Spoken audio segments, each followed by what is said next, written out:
Adrian N. Breitfelder, City Clerk, you are hereby directed to call a regular session of the City Council to be held on Monday, August 3rd, 2026 at 6:30 p.m.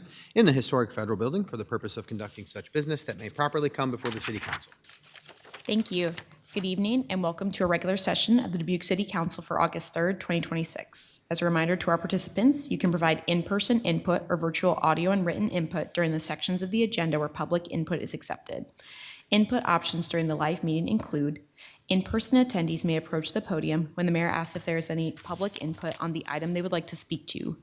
Remote attendees can log into GoToMeeting using the login links, phone numbers, and access code that appear on the broadcast and live stream and posted on the front page of the meeting agenda.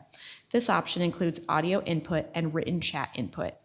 If you are participating via computer, indicate which item you would like to speak to in the chat function or note that you would like to speak during the appropriate section. If you are participating via phone, indicate which item you would like to speak to during the appropriate section. All comments, whether in person or virtual, must be accompanied by a name and address. Additionally, written public input is accepted by contacting the City Council directly from the city's webpage at www.cityofdubuque.org/councilcontacts and through the City Clerk's office email at ctyclerk@cityofdubuque.org. This information will be reiterated during the meeting. Attendance for the session is as follows. Mayor Kavanaugh. Here. Council members Leindecker. Here. Resnick. Here. Roussel. Here. Sprank. Here. Staver. Here. Wethel. Here. City Manager Van Milligan. Here. And City Attorney Brumwell. Here. Thank you, Mayor Kavanaugh. I'll turn it over to you for the Pledge of Allegiance. Thank you, Adrian. I invite all who are able to please rise and join us for the Pledge of Allegiance.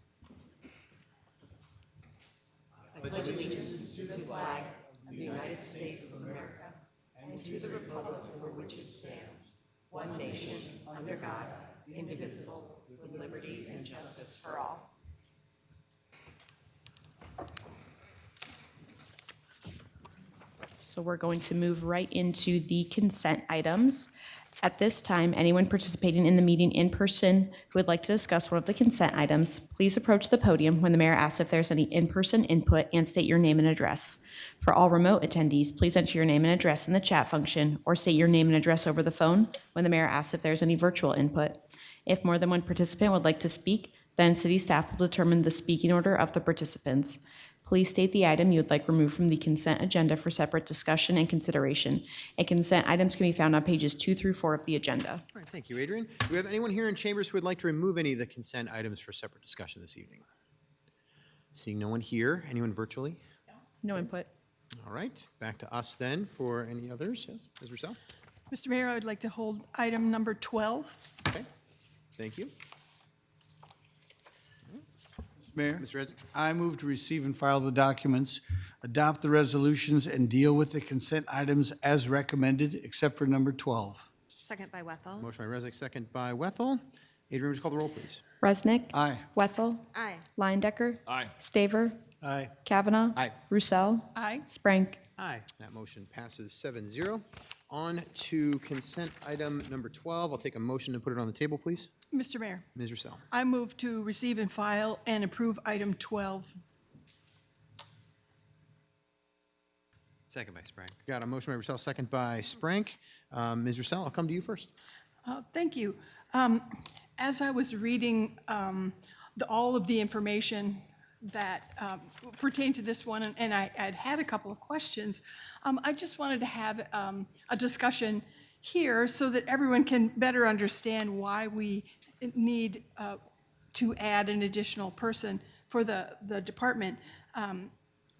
They mentioned in the memo that they may be gaining some efficiencies from some of our software.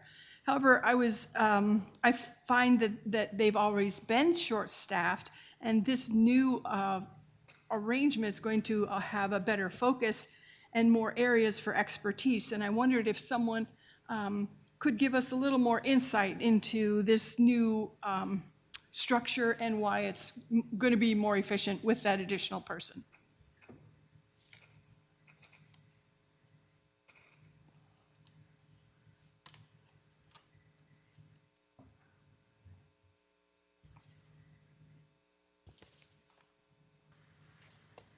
Good evening, Shelley Stickford. I'm the Chief Human Resources Officer. So Anytime there's an opportunity to reevaluate the structure of a department or organization, we want to make sure that we're doing our due diligence when we do that. We have a couple of vacancies, 2 resignations and a retirement at the end of the year. In addition to that, in 2022, when we were evaluating what the structure of human resources needed to be, we were planning to do it in phases. And we had only implemented the second phase, knowing that I'm pointing to Councilmember Resnick because we had talked at that point in time the number of FTEs that would likely be appropriate for a full-service scope human resources department, serving between 850 and during the seasonal period of time, about 960 staff at the city of Dubuque. Research indicates that we really should be in the range of 14 to 17 FTEs, so the 8 that we currently had we knew did not get us there. But it doesn't make sense to do a dump and add all these positions all at one time. So this opportunity with the vacancies that we have in the impending retirement provided an opportunity for us to reassess and reevaluate what we might need to get to do this third phase of the human resources organization or restructure. There are 4 major component things that kind of happen concurrently. Certainly, as Councilmember Rossell mentioned, we are implementing an HRIS system, which does create some efficiencies with regard to manual operation. But concurrently, like I said, we have 2 staff vacancies and a retirement impending. And we also had an organizational structure review that was done by our talent acquisition manager, Kristen Dietz, in March and April, where we looked at job descriptions, what roles and tasks were being performed, where there still remained gaps because we knew that we had gaps that we hadn't staffed for, and our progressive implementation of becoming a full-service HR department back in 2022. And it just is a perfect opportunity with all of those things all happening together to make a recommendation to create what we feel that we need to do with all of those variables and considerations in play. So while there are some efficiencies, it still, as you mentioned, does not get us up to the full complement of staff that we believe that we need to do. Still at 9 instead of 11 or 14 FTEs. But again, there's a logical progression for doing that so that we don't really create chaos, that we're doing things in a way that is going to create the kinds of services and support internally. For the city of Dubuque, we are a service organization. We don't make widgets, so that's a factor into how we calculate and the research that we do with regard to the proper number of FTEs. And we did carve out payroll. Payroll would get us at about 17 FTEs because payroll's not done in human resources. So I reserve the right at some point in the future to maybe come back to round out the full service scope, but we believe this will get us where we need to for at least the next several years. Does that answer your question? Yes, I thank you for that clarification. Sometimes when you just read a memo, it's hard to discern what we're really getting for that additional staff and change. So I thank you for that. You're welcome. That's all that I had, Mr. Mayor. All right, thank you, Ms. Rousseau. Yeah, Mr. Resnick. So, Mr. Van Milligan, it's on the consent agenda, which implies to me that it was not controversial. And I was reading your memos, and it looks like to me when it was perhaps we had prior approval was indicated at some point, like during the budget, or you mentioned one that you've talked about this for a long time, that it shouldn't be a surprise. We're going to gradually get the department to where we need to be to fulfill its work. But and then I was reading all these memos, and it's like, well, we're adding a position, but we're not using additional funds yet. Is that correct? Yeah, so for this current budget year, we've identified a resource to pay for it. And that's through savings from the vacancies we have within the Human Resources Department. But when we do the FY28 budget next April, we would have to identify a funding source for the position for FY28 and beyond, which this is a property tax supported department. So generally, that would be the source of the funding. Okay, so this year won't be in the budget amendment because unless we're just using, we're not increasing the funds needed, we're just using the ones that have already been approved for this reason, Right. which again, you've mentioned before And we'll talk about it more at another time and maybe your timeline and how it's working in this gradually increasing, the number of employees and why they're necessary. And we'll give it, and we'll talk to the whole council about that, right, as we go along. Correct. Yeah. Yes. And is that a yearly thing, or you tell, every budget session, you tell us where we are and where we're going to go? It isn't necessarily every budget because sometimes things don't land in a manner that gives us the opportunity to assess and revisit how things are happening, who's in which positions. When we add an HRIS system, that's another factor or variable. How is that going to impact that? But I do try to do it every 3 or 4 years, and there is an end in sight. I'm not going to keep coming back to you forever and ever, but it is part of a phased-in plan. Okay, great. And thank you very much. Thank you, Mr. You're Mayor. welcome. Yeah, Mr. Londecker. Yeah, Mr. Mayor, thanks. Shelley, can you go into just maybe a high-level overview of what this position, the workforce and compensation analyst position, will do? Yes, and I can do high level, and I've got job description too, if you want me to read through that with you. So one of the recent resignations that we had was our benefits and compensation manager. She's classed at a high level, I think in the 17 or 18 classification level. We determined with her resignation that we wanted to split it into 2 different focuses. So there will be a benefits manager classed at a lower level because the responsibilities would not be the same. And then the HR workforce analyst will do more of the compensation parts and pieces as well as reporting and data. Is that too high level? No, that's good. And as I looked at this position, and I think it's always easier to add than subtract, of course, as we all know, positions, is, in today's day and age where we are with our AI revolution, which I do think we're on the front end of it, note our new HR system that we're investing in, I'd really like to challenge us to figure out a way not to be adding more FTEs at this time.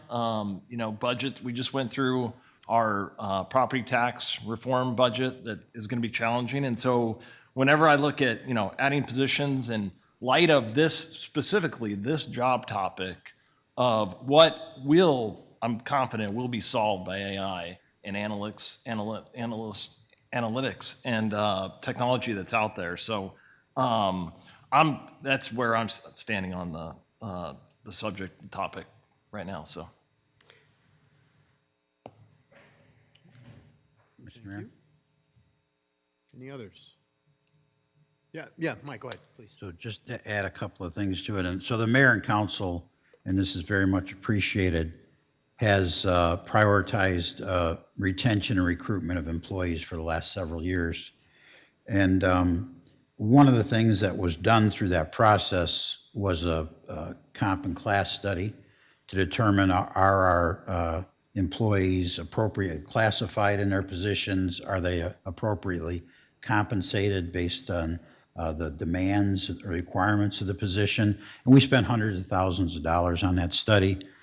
Took over 2 years. It was very well done. And one of the things now we have an obligation to do is keep that current. And so we'll do our best to do that as jobs change and positions change and things like that. Job descriptions get modified. We don't want to fall behind on that. We want to keep that current.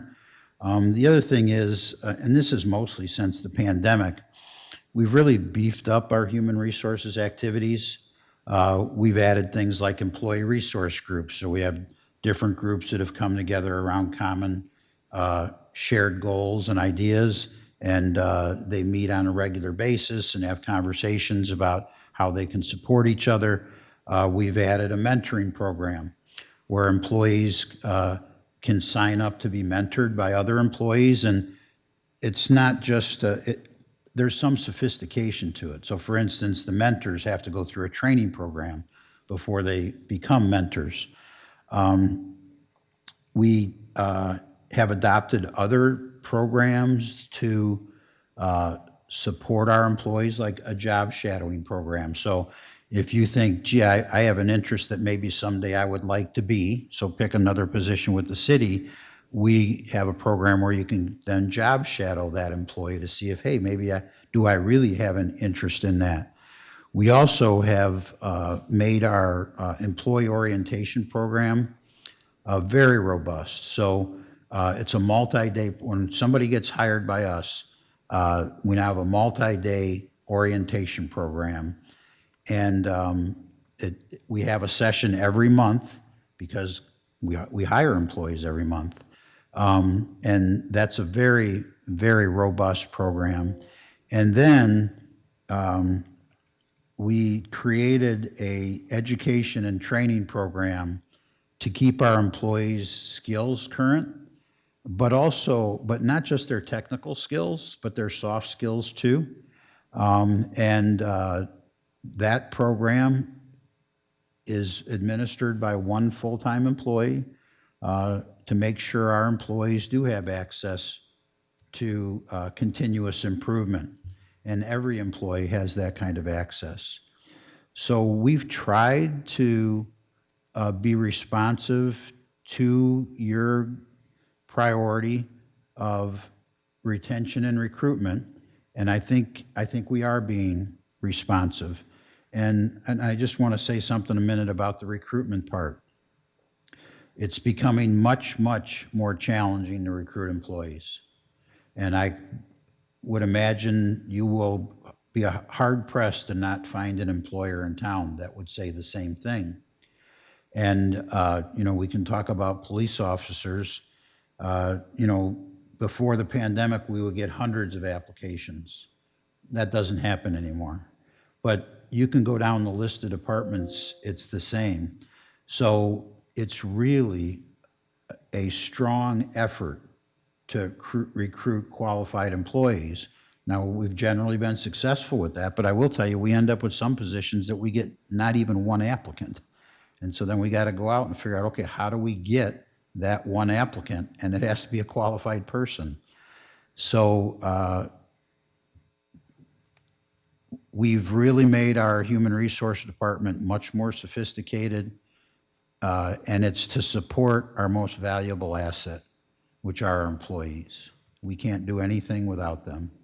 And I do agree with the principle that technology is going to be a force multiplier for every department, including this one. And we are implementing technology now, and as AI options come available, we're going to do that also. And when you talk about eliminating positions, our general effort is to eliminate positions only when they become vacant. That's not always possible, but that is our general effort. And with a workforce of almost 1,000 people, vacancies occur quite frequently. That's just the nature of the world. So I hope you're able to see your way to approve this support for our workforce. And I do get the struggles with it when we're going to be facing some difficult budget challenges.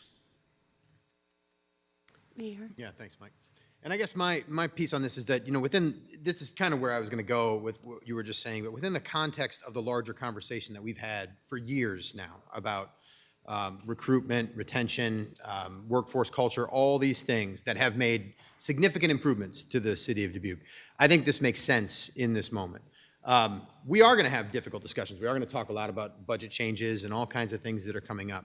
We'll have to talk about, whether this is still the right path. As Shelley has laid out here, this path of maybe increasing to the number that you mentioned, is that the right path going forward? Those are decisions that we'll have to make.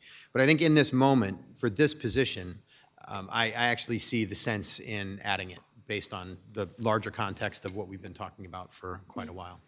Ms. Russell, I'll come to you first, then Ms. Wethel. Thanks. Shelley, in the memo, you had a chart that kind of nets out the eliminating some of the higher paid positions and adding the lower paid ones. So the net cost for this new person is less than $30,000, and that's going to be covered in this year's budget. But for less than $30,000, we're adding another person that's going to help us focus our department. Is that correct? Yeah, that's correct. I think it's 20 I'm sorry, I would defer to Yeah. the budget numbers that are included there. And if I may, I think I might have some information. My apologies, Councilmember Leindecker, I may have short shrifted what the workforce and compensation analyst position will do. I don't want us to get stuck on the term analyst. So as the city manager indicated, this is actually a prime example of a position that cannot be automated because it will require higher level analysis and judgment that AI is not likely going to be able to provide. It is, as the city manager alluded to, we outsourced to a vendor to do a comprehensive classification and compensation study that netted a major restructure and implementation of that, and that was the first time in roughly 30 years that we had done so. In order for us to continue to be competitive and recruit and retain, we have made a commitment that we will review that structure, that compensation and classification structure, every 3 years for a third of the positions or the jobs. That will be a primary responsibility of this workforce and compensation analyst. They will be doing the market analysis. They'll be reviewing with people their job description questionnaires to analyze what kinds of things are you doing, what kinds of there are 5 decision points that are used or analyzed that really you can't plug into AI. You have to sit down next to someone and hold conversations with them with regard to that. And so it does require expertise to evaluate those positions, to benchmark those salaries against both the external market and our internal equity considerations, make sure this position will address wage compression, and then similarly to what we did in the Human Resources Department, we'll compare it with organizational needs within each of the respective departments. So it's a pretty heavy lift. So this isn't merely data reporting or data analytics, and it's workforce analysis that's going to take place, including things like succession planning and other important components of it. So it is the compensation aspect of the benefits and compensation manager position, fully compensation component parts. And unfortunately, those are not the kinds of things that can be done through AI. Good? Ms. Wethel? So since I've been on council, I just want to say your department has been so professional. You have grown into I feel like you have taken what used to reside in individual departments, you have condensed it into your department. It has been so streamlined and done so well. And so I salute your department on all that you have done to create the environment that you have in human resources. I just returned last month from a conference called the Horizon Conference in Washington, D.C., and it was put on by an organization called Jobs for the Future. And the message was exactly what Councilmember Leindecker stated, in that we could, depending on what your business is, whether it's private sector or public sector, we could see an incredible shift. And this was, I'll be honest, it was like a bomb dropped on me. The changes that AI has the potential to make to our workforce is going to be dramatic. And so I would validate the concern, understanding that this is not just an AI position that could be created overnight and automated. Right now, I work for a private organization, and we don't add jobs without questions, right? In the public sector, I believe since I've been on council, we have been very thoughtful during budget season of what jobs get added, how they get added. Campaigns have focused on specific areas of our city and who needs added FTEs, dramatic numbers of FTEs that are needed by certain departments. And then in the middle of it, we discuss Iowa Senate File 2472 and the impacts on our city budget. It is not that I wouldn't love to give you this position.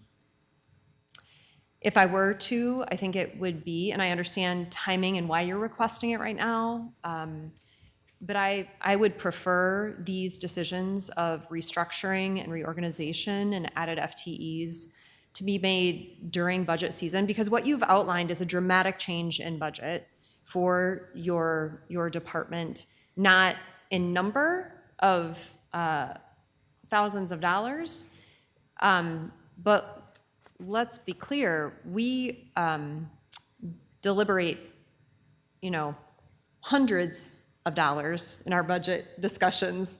And so 29,000, I think that was the number, that's not an insignificant amount of money that we would discuss during a budget hearing. And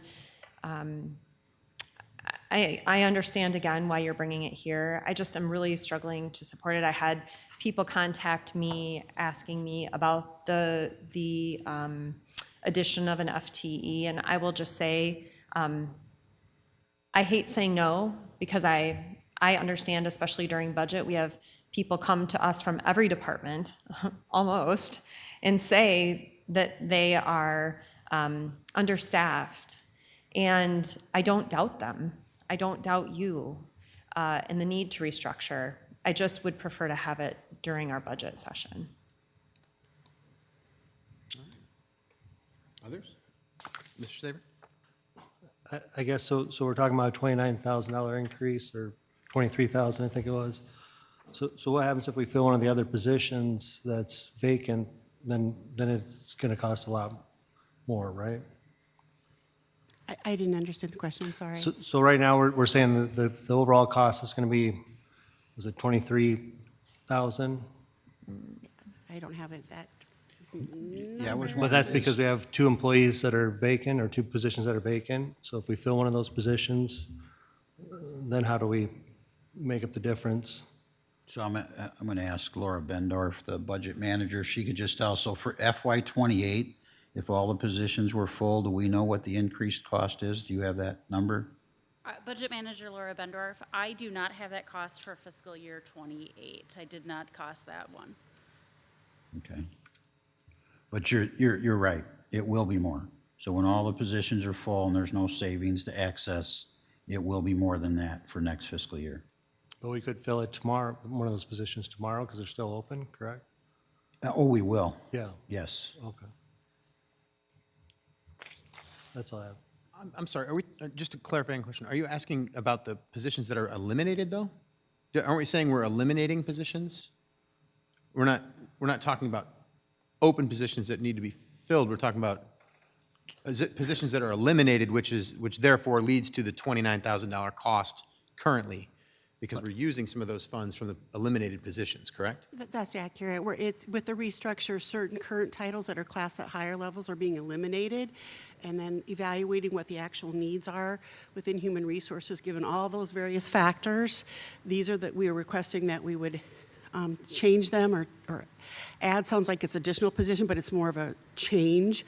So, for example, the benefits and compensation manager position that currently exists and is going to become vacant is divided amongst 2 lower level class positions. It will become 2 positions when that's vacant, but it'll be cheaper. Each position will be cheaper because their focus is different or separate. So I think the answer to your question is yes, Mayor. Okay. Am I understanding you correctly, Mr. Staver? Because what I'm hearing you say is that you're seeing these positions as the potential of still being filled going forward, which would then increase the cost to more than $29,000 So this year. But this year it doesn't. Okay. No, so I apologize, I answered incorrectly. No, we do intend to fill those positions. That's what we think the net cost will be this year with the savings we're already accumulating because they're vacant. No. So they're not open right now. They'll be open. Well, they are open now. They're vacant. We are going to recruit for their replacements, but we anticipate this will be the net cost for this year, even filling those positions. Oh, okay, I got you. So it's the net savings already. Right. Got it. Yeah, and I'll defer to Laura, but each month that we don't fill what used to be the Employee and Labor Relations Manager position, we have a monthly savings of $9,500. So we have already recouped the 23 or 24,000, unless we were to fill it tomorrow, which without approval, we haven't even posted it. So it's not likely that we would be able to fill these positions or get an occupant in the position until probably October or November, if we're being optimistic. Okay, Thank you. Mr. Resnick. I just want to let you know that, I think staff is doing the best they can to fulfill our high priority of retention and recruitment.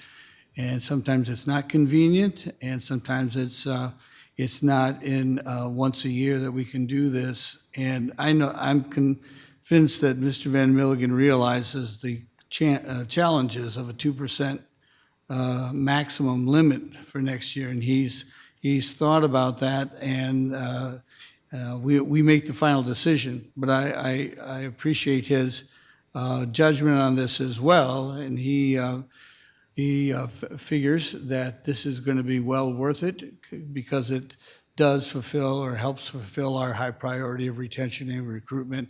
And just comparing it with other things, our high priorities are very important. So I appreciate that as well. So I'm going to support it. Thank you, Mr. Mayor. Thank you. All right, any last words before we move on? All right. The motion here is to receive, and thank you very much, Shelley and Laura, for the clarifications. Motion here is to receive and file and approve. Adrian, would you call the roll, please? Resnick, Aye. Wethel, Nay. Leindecker, No. Staver, Aye. Kavanaugh, Aye. Roussel, Aye. Sprank. Aye. That motion passes 5-2. We'll move on to items set for public hearing. We have 4. First is JFK Water Tower Interior Piping and Expansion Joint Replacement Project. Set a public hearing and initiate public bidding for August 17th, 2026. Second is setting a public hearing petition for vacation and disposal of a portion of the Main Street and West 7th Street right-of-way to be known as Lot 25B of Block 11, Dubuque Downtown Plaza in the city of Dubuque, Iowa for August 17th, 2026. Third is Greeley Street Utility Reconstruction Project, initiate public bidding process and setting date for a public hearing for August 17th, 2026. And fourth is resolution setting a public hearing to consider the amended and restated lease agreement by and between the City of Dubuque and RG Hospitality LLC for the Grand Harbor Hotel for August 17th, 2026. Mr. Mayor, Ms. Roussel. I move to receive and file, adopt the resolutions, and set the public hearings for August 17th, 2026. Second by Leindecker. Got a motion by Roussel and a second by Leindecker. Adrian, would you call the roll, please? Resnick. Aye. Wethel. Aye. Leindecker. Aye. Staver. Aye. Kavanaugh. Aye. Roussel. Aye. Sprank. Aye. Motion passes 7-0. Next are boards and commissions. We have application review for the Community Development Advisory Commission and the Transit Advisory Commission. All right, so the Community Development Advisory Commission, we have 2 terms open. One is a term through 2028. The other is a term through 2029. We have 2 applicants this evening. Rakita Fisher is our first applicant. Do we have anyone here to speak to that application? Seeing no one here, anyone virtually? No input. All right, and then Paul Uzel is the other applicant. Anyone to speak to that application? Anything virtually? Okay, all right. Move on to the Transit Advisory Commission. Here we have 3 3-year terms, all through 2029. We have Marilyn Cole, Greg Orwall, and Dora Cerna. Do we have anyone to speak to any 3 of those applications this evening? Seeing no one here? Nothing No input. virtually? Okay, thank you to those applicants. We will move on to public hearings. At this time, anyone participating in the meeting in person who would like to discuss one of the public hearing items, please approach the podium when the mayor asks if there is any in-person input for the public hearing you would like to speak to and state your name and address. For all remote attendees, please enter your name and address in the chat function and state your question, or state your name and address over the phone when the mayor asks if there is any virtual input for the public hearing you would like to speak to. If more than one participant would like to speak, then city staff will determine the speaking order of the participants. Public hearing number 1 is Communications Facility License Agreement, NCWPCS MPL 29-year Sites Tower Holdings LLC, Lewis Murphy Park Cell Tower. Mr. Mayor, Mr. Resnick. I move to receive and file and adopt the resolution. Second by I Sprague. got a motion by Resnick, second by Sprank. Mike, please. Thank you. Senior Counsel Barry Lindahl is recommending City Council adopt a resolution approving the Communications Facility License Agreement with NCWPCS MPL 29-year Sites Tower Holdings LLC. Material terms in the new agreement include the following: a new license agreement format, proposed rent, the $40,000 plus CPI, but not to exceed 5% for the annual increase.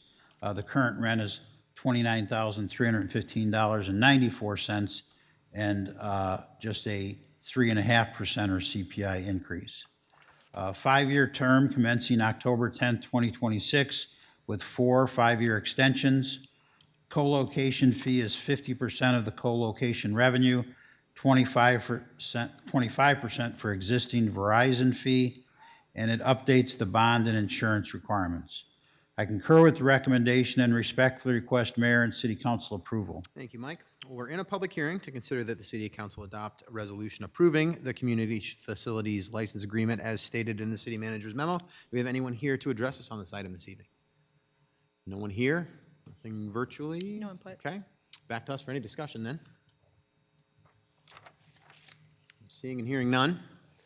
Motion here is to receive and file and adopt this resolution. Adrian, would you call the roll, please? Resnick. Aye. Wethel. Aye. Leindecker. Aye. Staver. Aye. Kavanaugh. Aye. Roussel. Aye. Sprank. Aye. That motion passes 7-0.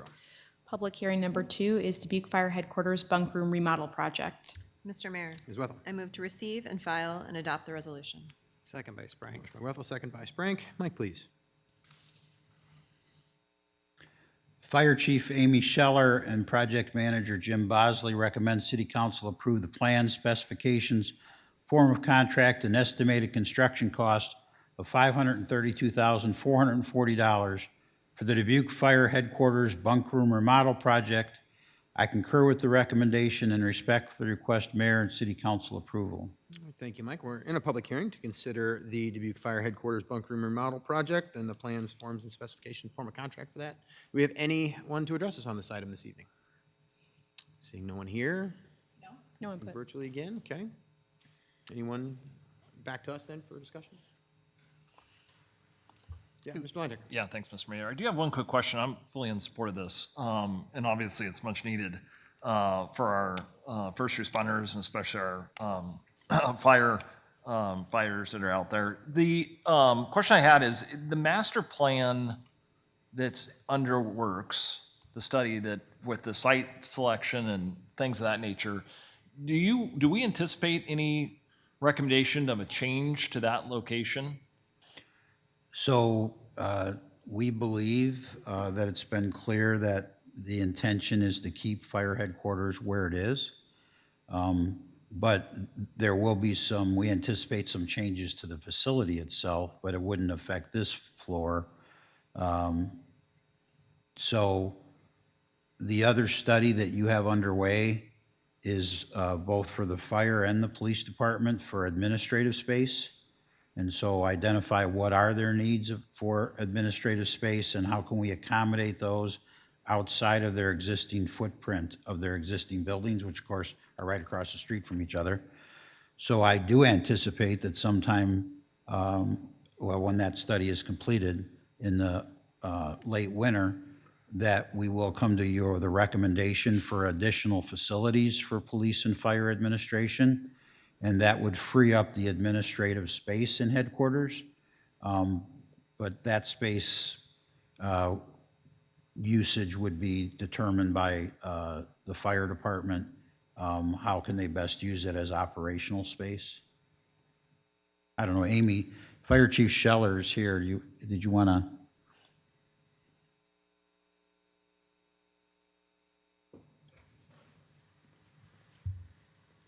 Good evening, Mayor, Council, Amy Scheller, Fire Chief. I think you did a fantastic job summarizing that, but you're correct. We do have a couple things going. Fire headquarters is the staple of the fire station, so we don't have that as moving. It's going to stay in the main downtown area. The station location and facilities assessment is being conducted in about a week, so we'll have that consultant walking through every station and determining the condition, helping us to establish a 10-year, 20-year plan. We've got a lot of projects that are in place right now that are bringing those facilities up to maintenance levels, what we call, and then we'll be able to maintain them throughout the years. But that the headquarters bunk rooms were the priority. It's the largest project. It's the largest station of all 6 of our fire stations. And so it's going to lead the way, and we're going to learn a lot from that and hopefully rinse and repeat as we work through the stations with all that information coming together at once. Thank you. All right. Anybody else? All right, thanks, Chief. All right, motion here is to receive and file and adopt the resolution. Adrian, would you call the roll, please? Resnick. Aye. Wethel. Aye. Leindecker. Aye. Staver. Aye. Kavanaugh. Aye. Roussel. Aye. Sprank. Aye. That motion passes 7-0. Public hearing number 3 is public hearing for the issuance of not to exceed $2,542,000 sewer revenue capital loan notes, state revolving loan fund program, Terminal Street Pumping Station Rehabilitation Project. Mr. Mayor, Yes, Mr. Resnick. I move to receive and file and adopt the resolution. Second by Wethel. Motion by Resnick, second by Wethel. Mike, please. Thank you. Chief Financial Officer Jennifer Larson recommends that a public hearing be held on the issuance of not to exceed $2,542,000 in sewer revenue capital loan notes from the State Revolving Loan Fund Program for Terminal Street Pumping Station Rehabilitation Project. The State Revolving Fund loan will have a variable interest rate of 2.85% plus a servicing fee of 0.25%, a 20-year term, and will be abated from the Sanitary Sewer Fund. The proceedings have been prepared to show as a first step the receipt of any oral or written objections from any resident or property owner to the proposed action of the City Council to authorize the form of loan and disbursement agreement and issue the notes to the Iowa Finance Authority. A summary of objections received or made, if any, should be attached to the proceedings. After all objections have been received and considered, if the City Council decides to enter into the agreement and issue the notes, a form of resolution follows that should be introduced and adopted entitled Resolution Taking Additional Action on Proposal to Enter into a Sewer Revenue Loan and Disbursement Agreement. In the event the City Council decides to abandon the proposal, then the form of resolution included in said proceeding should not be adopted. In this event, a motion merely be adopted to the effect that such proposal is abandoned. I concur with the recommendation and respect for the request Mayor and City Council approval. Thank you, Mike.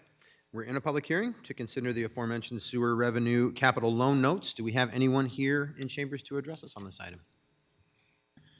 Seeing no one here, anyone virtually? No input. Okay. All right, back to us for any discussion.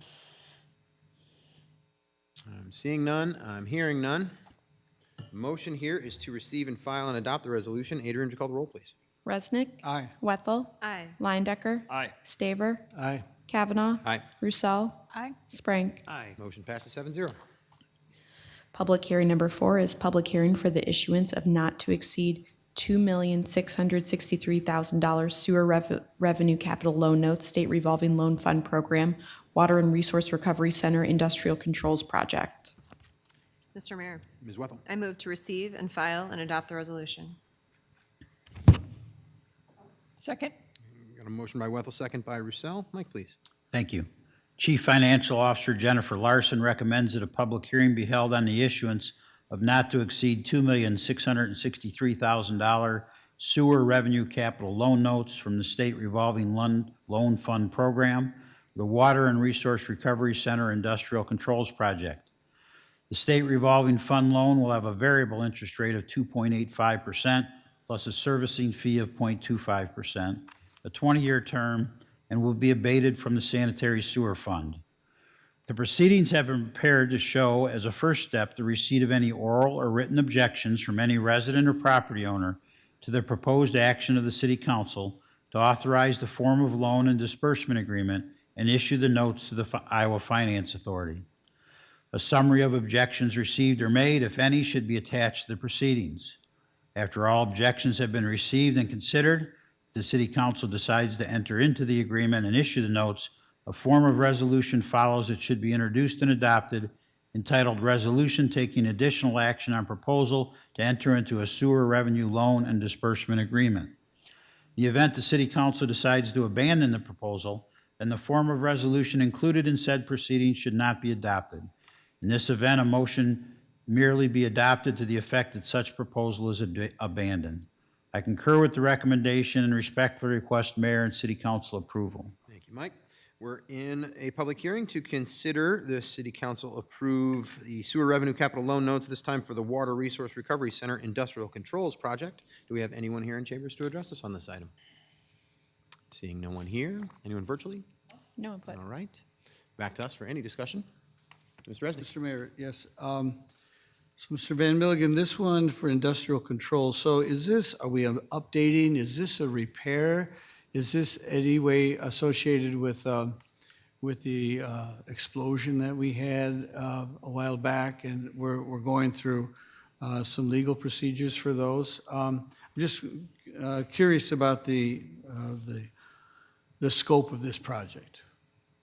Sure, it's generally replacement of our existing control system, and it's not related to the explosion. However, Darren Meering, our Water and Resource Recovery Manager, okay, not here, so, but that's the answer. So no, it's not. Okay, this is planned, and there Right. being, in general, I know that some of our industrial controls are out of date and can't be repaired or even replaced with what we had bought 10 years ago. Well, any industrial control is out of date the day you buy them because they're always coming out with new things. But yes, so our industrial controls,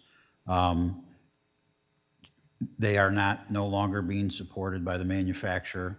And so we do need to replace them. And the good news is, as we replace them, it'll be a much better and more sophisticated industrial control system, which allows us to better operate our plant. And so would you say that this is part of our full steam ahead plan on sewer upgrades, or is this just routine maintenance? I'd say it's much more than routine maintenance. Okay. It's upgrading our systems. We just did it at our water plant. We're doing it here. And, as we talked earlier about technology, things are becoming much more sophisticated. And so, yeah, it's definitely something we need to do, and I'm glad we're doing it. I know there's a whole lot of sewer system work being planned and performed, and it's a big priority for us. So this is a vital part of that, and thank you. Any others? Okay, motion here is to receive and file and adopt the resolution. Adrian, would you call the roll, please? Resnick. Aye. Wethel. Aye. Liondecker. Aye. Staver. Aye. Kavanaugh. Aye. Roussel. Aye. Sprague. That motion passes 7-0. Next is public input. At this time, anyone participating in the meeting may address the city council on the action items on the agenda or on matters under the control of the city council. For all in-person attendees, please approach the podium and state your name and address when the mayor asks if there is any in-person input. For all remote attendees, please enter your name and address in the chat function or state your name and address over the phone when the mayor asks if there is any virtual input. If more than one participant would like to speak, then city staff will determine the speaking order of the participants. Individual remarks are limited to 5 minutes, and the overall public input period is limited to 30 minutes. Under the Iowa Open Meetings Law, the City Council can take no formal action on comments given during public input or that do not relate to the action items on the agenda. Thank you, Adrian. I see we have public input. You are closer to the mic, so I'm picking you first. So come on up. Good evening, Mayor Kavanaugh and members of the Dubuque City Council. My name is Megan Elsinger. I'm the principal at Lincoln Elementary here in Dubuque, located at 555 Nevada Street. I'm here tonight to speak with you on the pilot conversion of a one-way at Nevada Street. On behalf of all of us at Lincoln and the Dubuque Community School District, I'd like to thank you for considering this conversion of Nevada into a permanent one-way traffic pattern.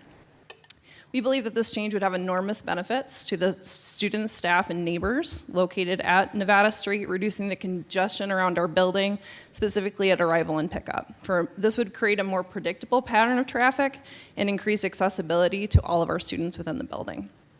To ensure safe arrival and dismissal for our students, we currently turn Nevada Street into a one-way twice per day, one at arrival and once at dismissal. And while this still remains the most viable option to us right now, it has resulted in situations for confusion for those using GPS, which unfortunately has also affected first responders. This is, once again, a consideration we'd like you to make, just to allow for clear signage as well as a through street for those trying to access our school during busy times. An additional benefit of creating this permanent one-way would be the creation of a car line at Nevada Street, allowing for more accessible drop-off and pickup for our students with more significant barriers to their education, including mobility. This is something that is currently not possible with our current setup, but would be an option if Nevada were one-way traffic. I would like to thank our partners at the City of Dubuque, including Mr. Sahoyas, Mr. Duba, and Ms. Hull, as well as others for engaging in these conversations and brainstorming possible solutions. This change was first considered in the Safe Routes to School study back in 2009 and still seems the most viable option to improve our current traffic flow. We value our neighbors at Lincoln and want to ensure that this was an improvement not only to our school, but to the neighborhood in general. Under this plan, there'd be limited impacts to on-street parking and more accessibility for neighbors to access Nevada during busier traffic times. During feedback sessions, our neighbors demonstrated signs of support for our plan, favoring the increased safety for students and the limited impact to the neighborhood. So I would like to thank you for considering this proposal, and I'd be happy to answer any questions you have. Thanks so much. Thank you, Megan, for your comments. All right, you can come on up.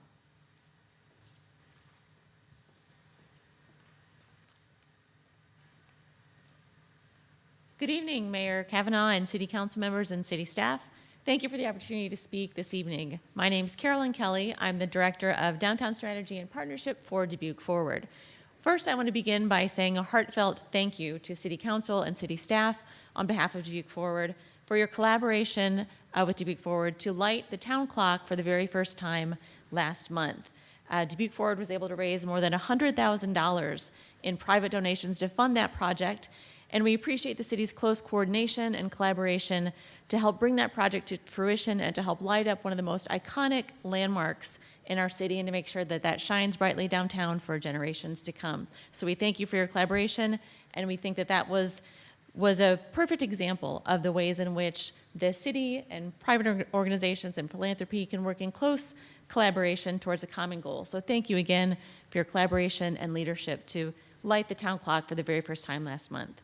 So knowing that the city is preparing to start the process to update the downtown master plan very soon, Dubuque Forward would also like to thank you all for your leadership and your partnership in building a shared vision for a vibrant and thriving downtown.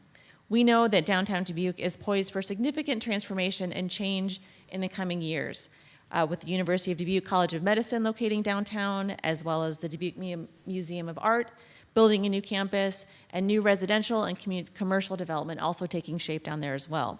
The Downtown Master Plan update will help to guide that growth and transformation, and we appreciate the thoughtful work that the city has already put into preparing for that process. Over the past year, Dubuque Forward has partnered with hundreds of residents and businesses, neighborhood leaders, nonprofit organizations, and city departments and city staff to create a shared community vision for what downtown Dubuque could look like in the future.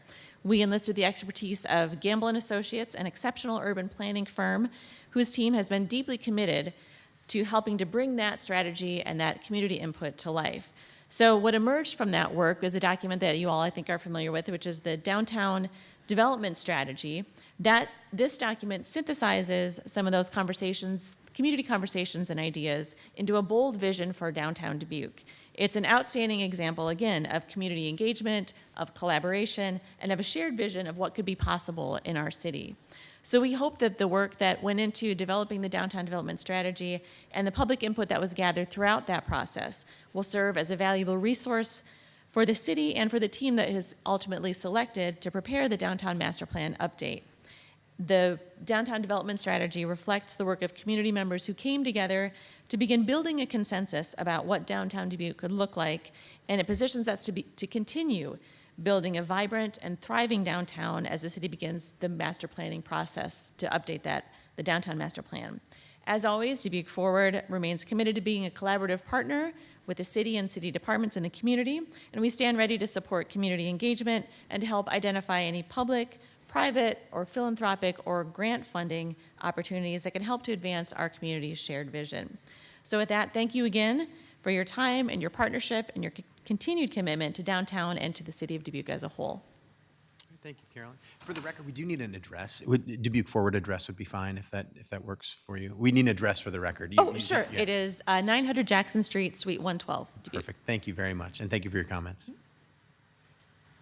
Okay. Other public input this evening?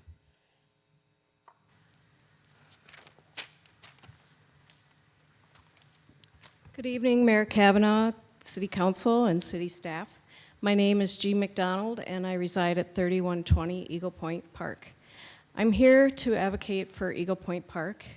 I understand that you have goal setting and priority setting set up for the end of August.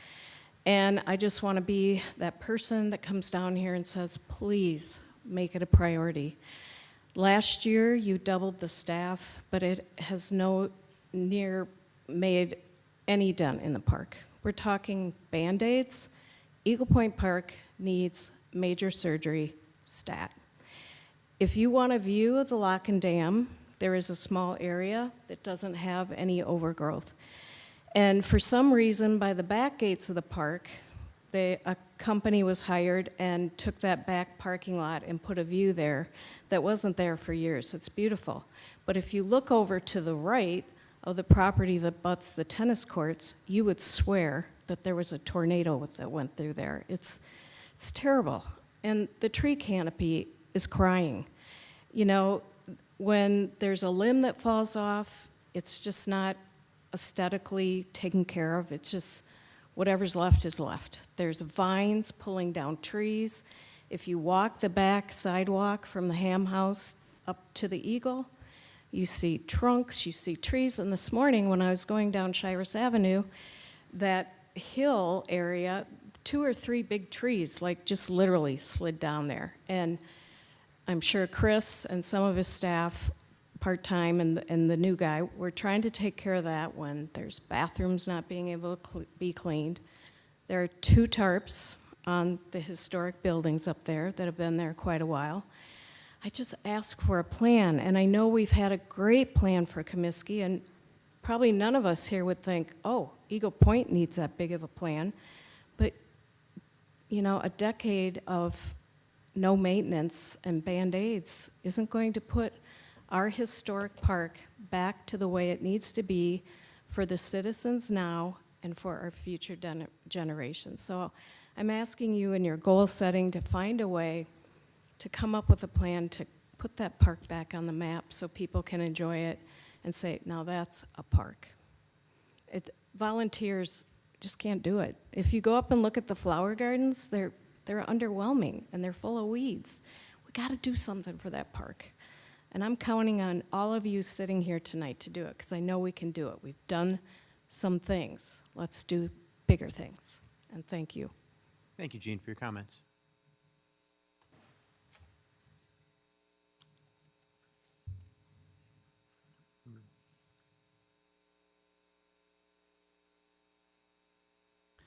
I'm Jane Schmidt. I live at 1377 Wood Street, Dubuque, Iowa. I attended a baby shower at Eagle Point Park on July 25th with family members out of town that have not been in the park for years. They were shocked at the terrible condition of Eagle Point. Pavilions where the roofs look like they could collapse any minute. Trees in desperate need of trimming. We have a city-owned greenhouse, could not even tell. You couldn't tell. Saw very few flowers. Did we just spend $150,000 for a new roof on that? I got a suggestion. Go to a local greenhouse or go to the Amish where you can buy pallets of flowers at a good price. No, that would make too much sense. Was it a must to spend millions of dollars for a 2-square block of land? Nothing. I have nothing against updating Comiskey Park. But did it need to be like a Taj Mahal of parks? When Eagle Point Park is 164 acres of land with multiple views, Eagle Point has been this city's of Dubuque jewel since 1909. I thought you, Mayor, were all about tourism, I guess only for the downtown or the Millwright district. The city gives Eagle Point Park nothing but breadcrumbs. Shame on you. We, the people of Dubuque, have had enough of our voices not being heard by the council, mayor, city manager, school board. Wake up, people of Dubuque. Now is the time. Voting in November is a must. Thank you. Thank you, Jane, for your comments. Lenny?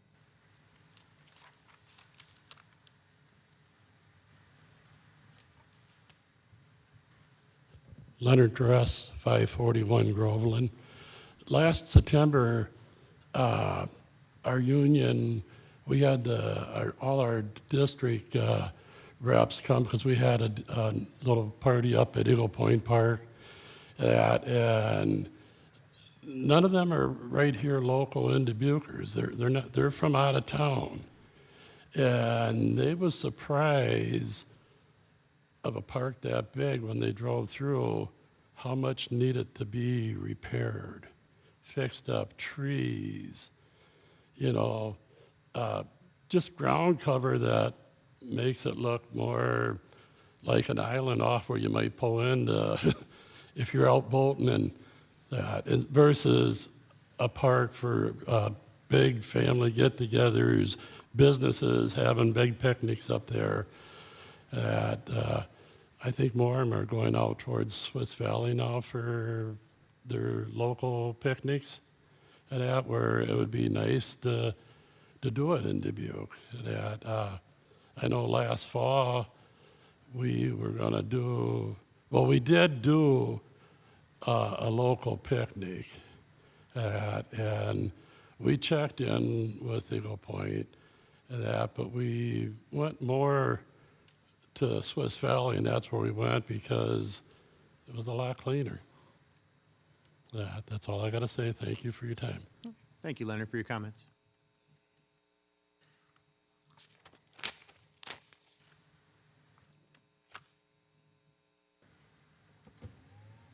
For the tall person in the room. Hello, I'm Nino Urba. My residence is 180 West 15th, apartment 306, and I just wanted to make a brief clarification about one of the action items. I just feel like the work session that you're planning for the AI data center needs to be well publicized, because if I'm reading correctly, it's going to be on the next city council meeting, which is great, but it's going to be happening at 5:15, and the council meetings normally start at 6:30, so I feel like it would be a disservice to the people of Dubuque who are very passionate about the proposed data center if they don't understand that the work session is happening before the city council meeting. So we need to make sure that that message is sent loud and clear, because if people feel like it's going to happen during the city council meeting, it will be like a bait and switch where people think that, oh, we're showing up to make our voices heard about this very particular topic when that water's already gone under the bridge. So I feel like the city needs to do a very immediate job of making sure that the date and time is well publicized so that everyone who has the ability to attend will attend. Thank you. Thank you, Nino, for your comments. Anyone else this evening? Okay. Thank you, everyone, for the public input we did receive. All right, we can move on to action items, please. Action item number 1 is FY27 Dubuque Regional Humane Society Contracted Services Agreement and Negotiations.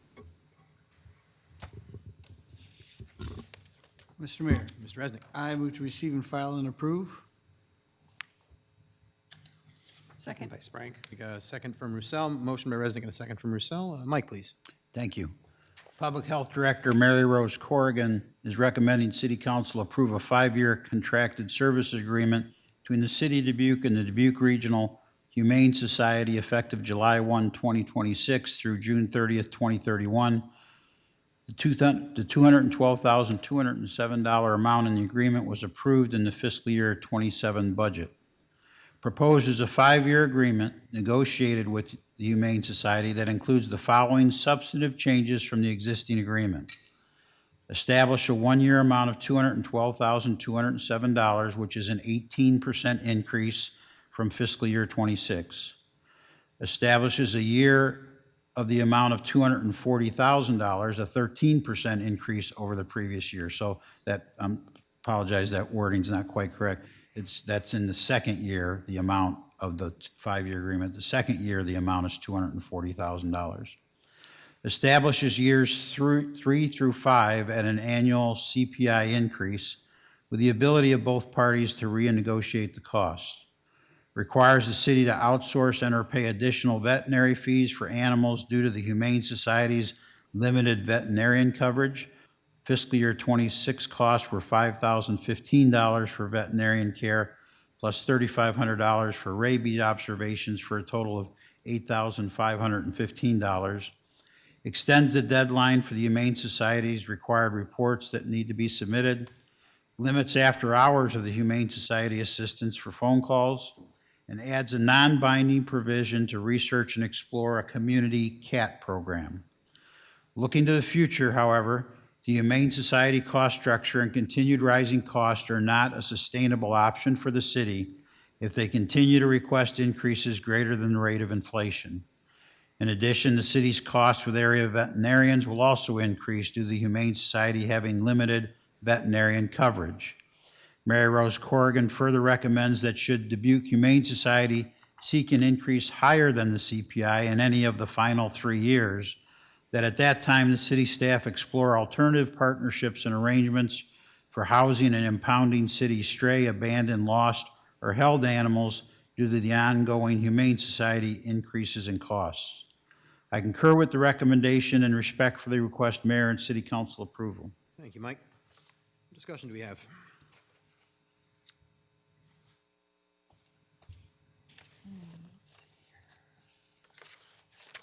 Ms. Russell? Thank you.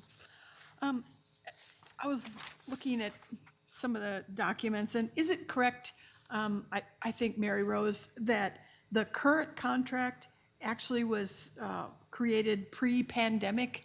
Is that correct, Mike? Do you know?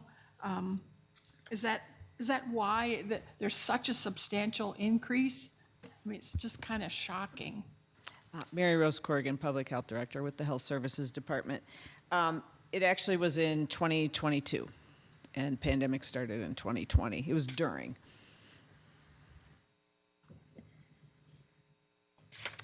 And you also mentioned in your memo that if the prices exceed the consumer price index, that we should look at other options. What might those be? And what do other communities do? Is this the standard system for handling stray animals? Well, there are a lot of options, some of which we don't even know. In 2004, we went down the path of exploring partnerships with area veterinarians and kennels. We went as far as getting contracts ready, different things like that. So we could contract with other existing pet providers, probably not all one to the same organization. Cities and communities handle animal impoundment in a lot of different ways. Some have their own shelters and manage that. Some contract like we do. Some have holding facilities. The same as how they operate their animal control operations. There's a lot of variety. And we have researched that in the past. And there's just a lot of different ways of doing it, even in Iowa.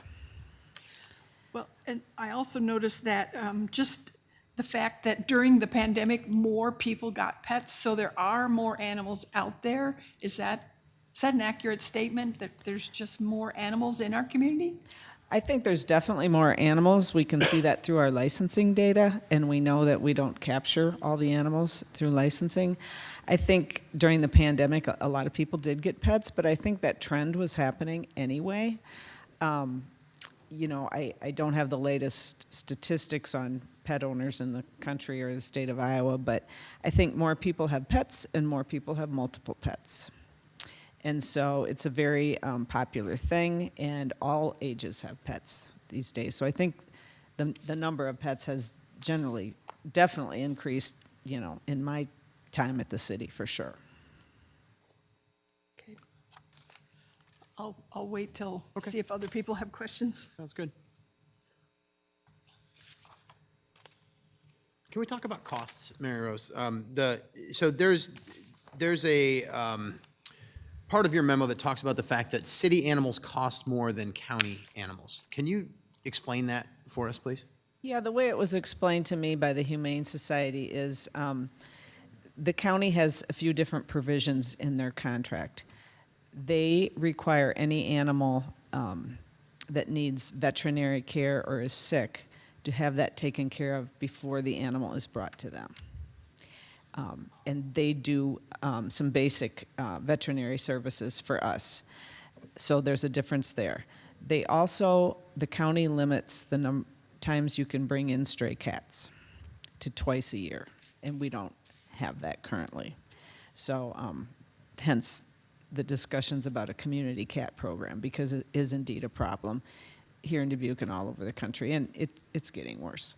So those are two things. The other thing is the Humane Society informed me that they are bringing all their contracts with other municipalities and communities under the same kind of structure, depending on what they want, of course, so that costs will become more similar as those contracts are renewed.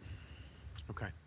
So in the answer to that, you mentioned the community cat program. Is that what that is? Is basically looking at like, how do we deal with the, Yes. the volume of stray cats that we have to Yes. work with? Okay. All right. It is. And And we if- have options. It sounds like we could charge people personally if they're bringing in stray cats or. Well, the Humane Society does, if a person is surrendering an animal, they do have a charge. If the person can't afford that, they end up calling animal control, and if we don't deal with it, the cats or the animals will be loose. So they come through us. They end up at the Humane Society one way or another. They pay through the city or by the citizen surrendering the cat. See, okay. One of the questions that came to mind for me as I was reading through all this is that, you have some suggestions in here about, well, in 3 years, we need to look at this again, basically, and make sure, in the last 3 years of the contract, not in 3 years, sorry, in the last 3 years of the contract.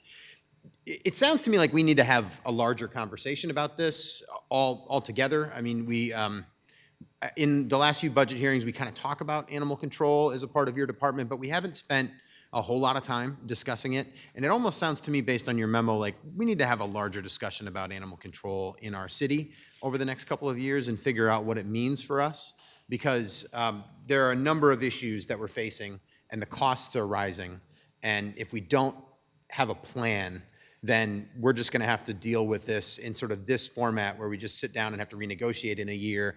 And it doesn't sound like that's a real viable path forward, I would say. I think it seems like we need to have more of a discussion about the various different aspects of what animal control really is. Am I way off base in saying that? No, I think that's a good idea because of the growth in just our animal control program. And I mean, we used to have one full-time animal control officer. We have two now, with the goal of relying less on the police department, who has a lot of other things to do. They don't need to mess with animal control. And so, we don't, maybe our model could be improved. Right now, we have city ordinances that are very necessary for animal control to enforce and respond to. And on the other hand, there is the humane side, which, we also deal with cruelty and neglect investigations with the police department. So there's all kinds of things that are changing and that have changed over the last 20 to 30 to 40 years with animal control. And so it's interesting studying other communities, which we haven't done a deep dive into that for a few years, but that would also probably be a good thing to do, and looking at other models of how it's done. The other thing is humane societies, this is not a problem unique to Dubuque, dealing with overpopulation of cats, and humane societies all over the country are struggling with more animals than they can adopt out or need, and along with the mistreatment of animals. So that's another thing that we both try to work on, is responsible pet ownership. But, you're dealing with the enforcement side a good part of the day. But I think, generally speaking, we did a departmental review. I don't even know how long ago it was, but it was probably in the early 2000s that we really looked at animal control as a whole. Yeah, thanks for all that. My general sense tonight is, I'm not going to hesitate in voting to approve this necessarily. I think it's necessary. I think we need to move forward. But I think it's really clear to me after reading this, I'm sitting down with the folks from the Humane Society and recognizing that there's a larger community conversation that needs to occur here. Because this isn't just the city's problem. It's not just the Humane Society's problem. It's not just the county's problem. We don't really want it to be the police department's problem unless it's more severe cases of things. I mean, there's just a lot in my mind that says that I think we need to discuss this more fully. And I'm not entirely positive what that looks like. I don't have all the answers to that right now, but I do think it's something that we need to pay closer attention to than maybe we have in the last few years. So that's kind of where I'm sitting with this right now, just to say that out loud. I'll be voting for this, but I do think I'm ready to have a larger, more in-depth conversation in the years ahead. So, Thank you. Thank you for that. Mr. Mayor? Mr. Resnick. Thank you very much. So, does some of the licensing funds contribute to this program? Yeah, I think the licensing funds cover about half of the animal control activity, which includes this. So that's how much it generates. Yeah, and I also, and many of us here, sat with the Humane Society folks, and they're interested in animal control, but mostly interested in animal care. And they're swamped, and our citizens, our residents, as well as county residents, have a lot of pets that need care.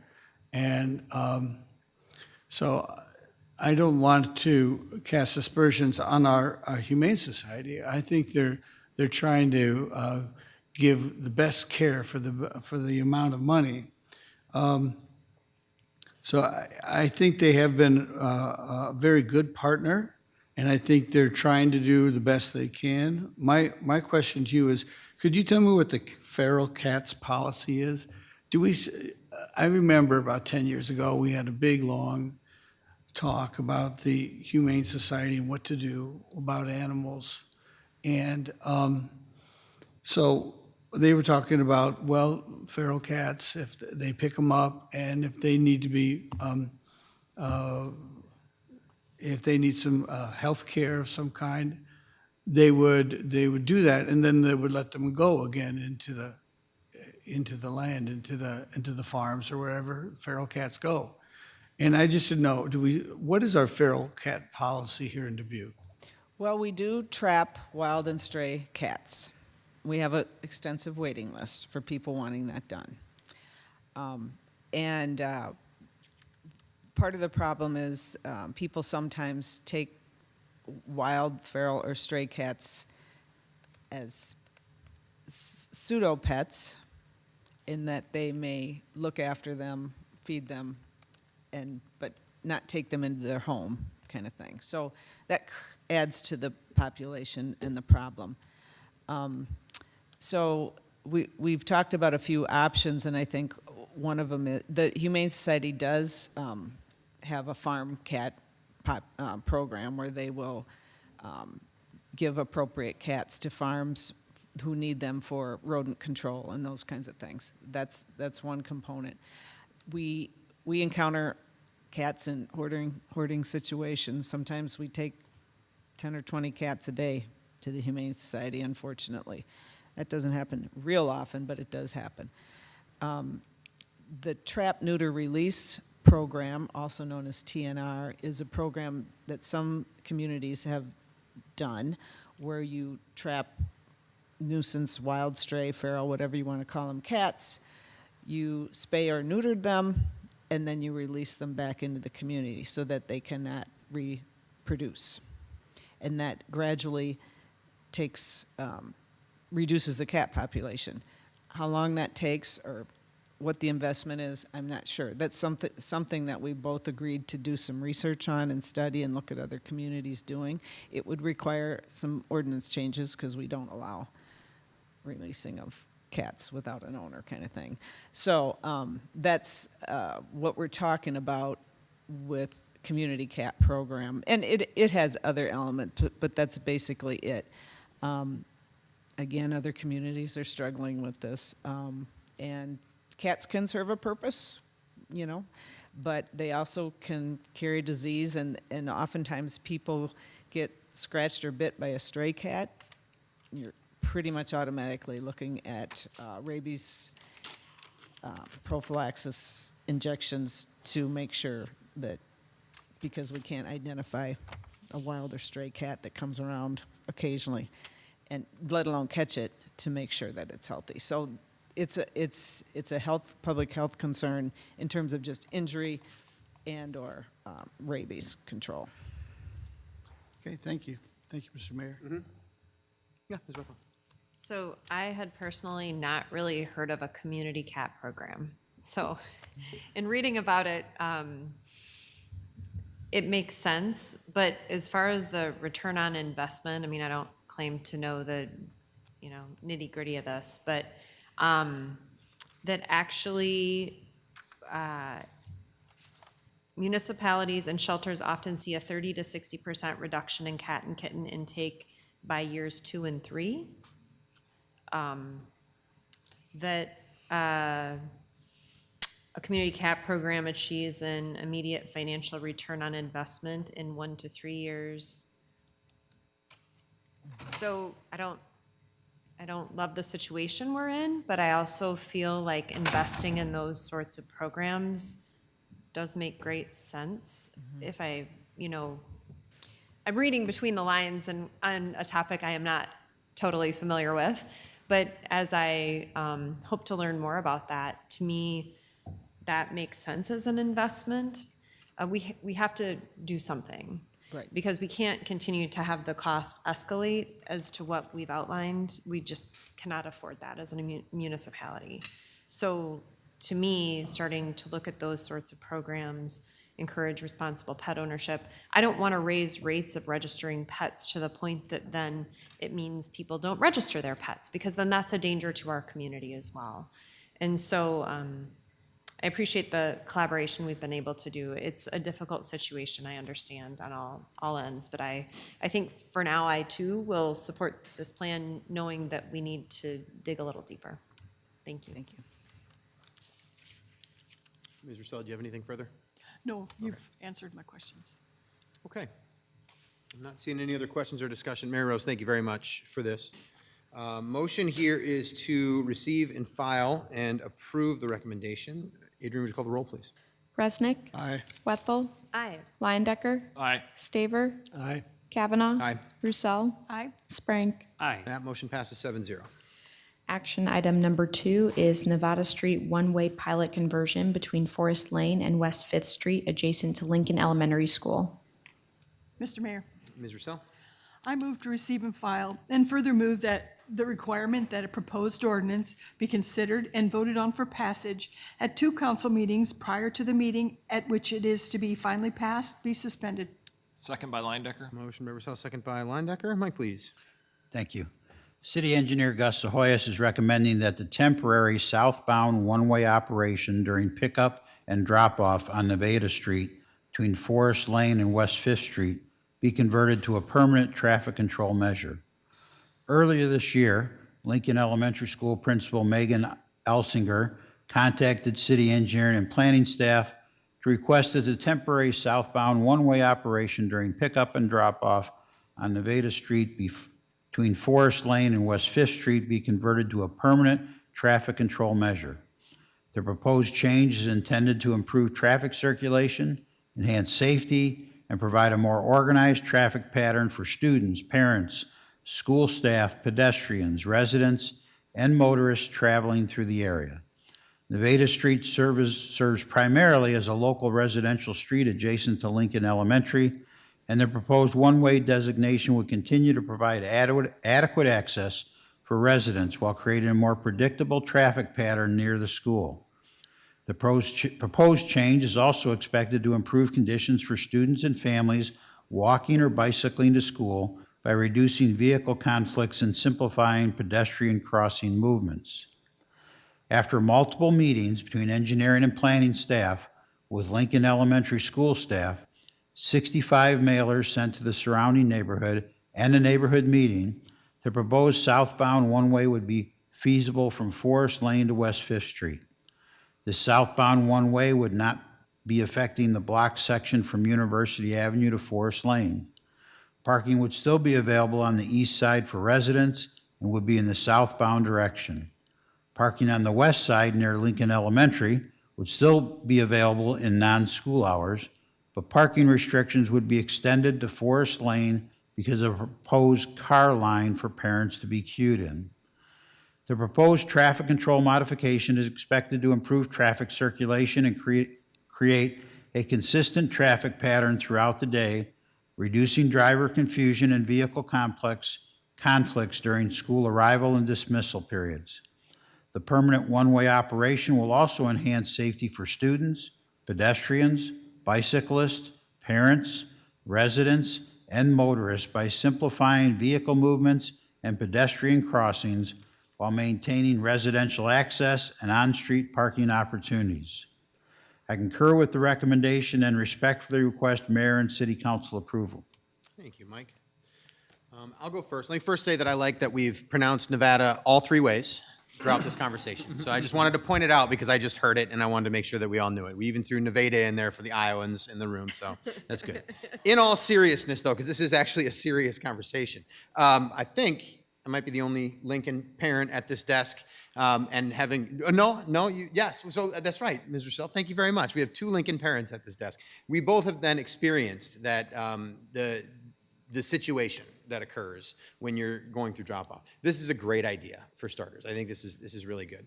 I do have a couple of questions as we talk about it, because I'm going to vote for it. I'm very excited for this. And let me just point out too, because I think, there's a lot of discussion about Lincoln and some other schools in our community, and I just want to say how much we as a family loved going to Lincoln. It's a great school. It has wonderful people in it. The teachers and the professionals that work there are wonderful people, and they do things like this. They think about how to make the place better. It's a really great little neighborhood school, but with that great little neighborhood feel comes some real congested traffic, and it really is problematic, and frankly, far too dangerous. So I'm really glad that everybody was able to sit down and talk about this and come up with some sort of a good solution here. I just need some clarity on a couple things. One, we've said pilot and we've said permanent. Can somebody clarify for me what we're proposing here and what the ordinance is actually going to do, and if we need to revisit it?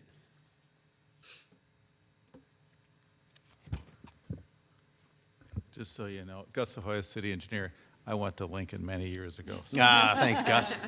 So we've been doing this for many years, since probably 2010. Mm-hmm. So this has been a temporary thing that engineering and Lincoln School has worked out on a temporary basis. And we did this basically from 7:30 to 8:15 and 2:45 to 3:30 for years and years now, probably about 15. So it's worked out real well. And based on the fact that they changed the demographics of the school and they are doing special needs students for the last couple of years, they think this is a better solution, more permanent, so everybody knows the direction of travel every day. And so we think it's a pilot, but it's a pilot, we think, only for the fact that we want to make sure the parking works out, just during the school hours. We want to make sure the lanes are configured right. We want to look at the temporary bump out at West Fifth Street. So we think that we'll tweak it, and we might change it a little bit. We think this is a good solution. Got it. A pilot, but working toward a permanent solution. Okay, so if I'm understanding correctly, when we pass this ordinance tonight, Nevada Street will become a one-way street.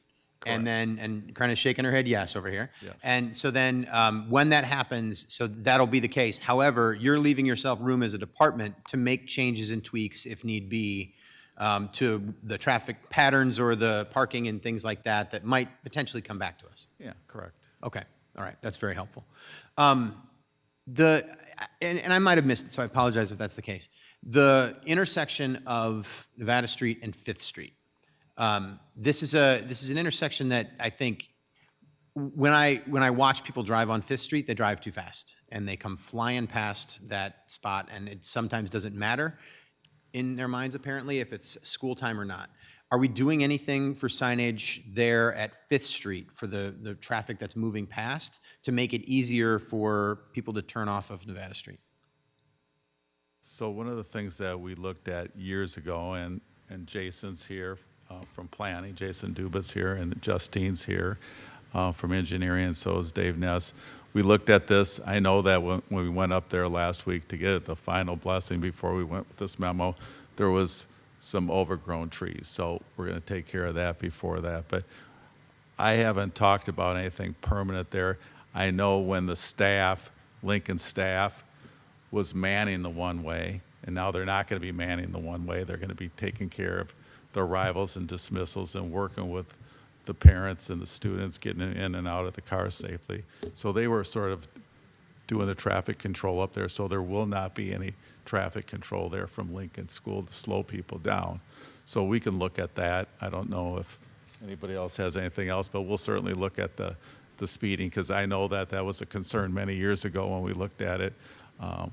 There's a perception that people are going too fast. Maybe it's some kind of traffic control device that we can use maybe. Yeah.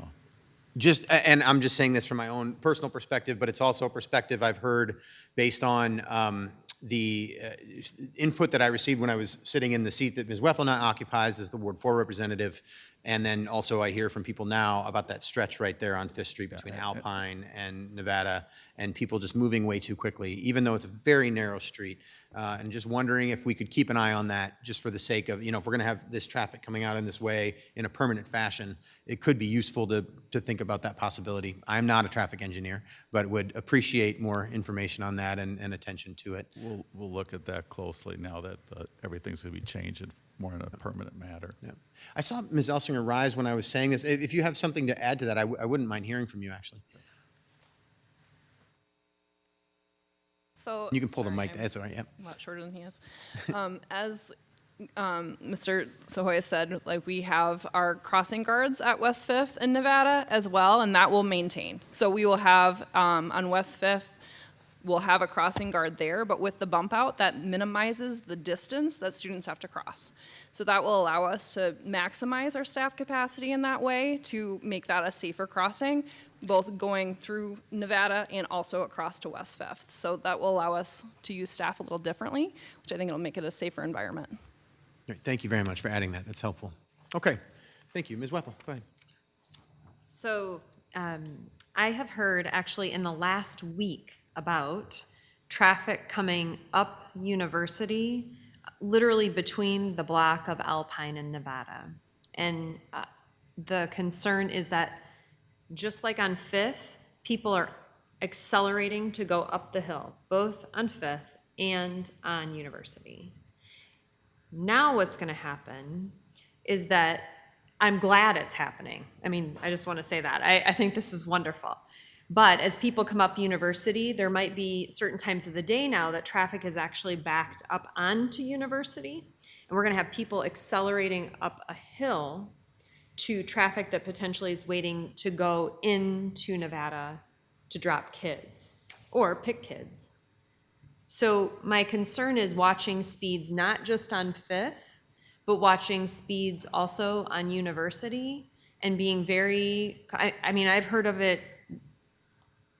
I'm very concerned about the traffic on 5th, and I think that it's been a long-standing thing that you and I have both heard about from residents and from parents. And so I think let's do this a step further even.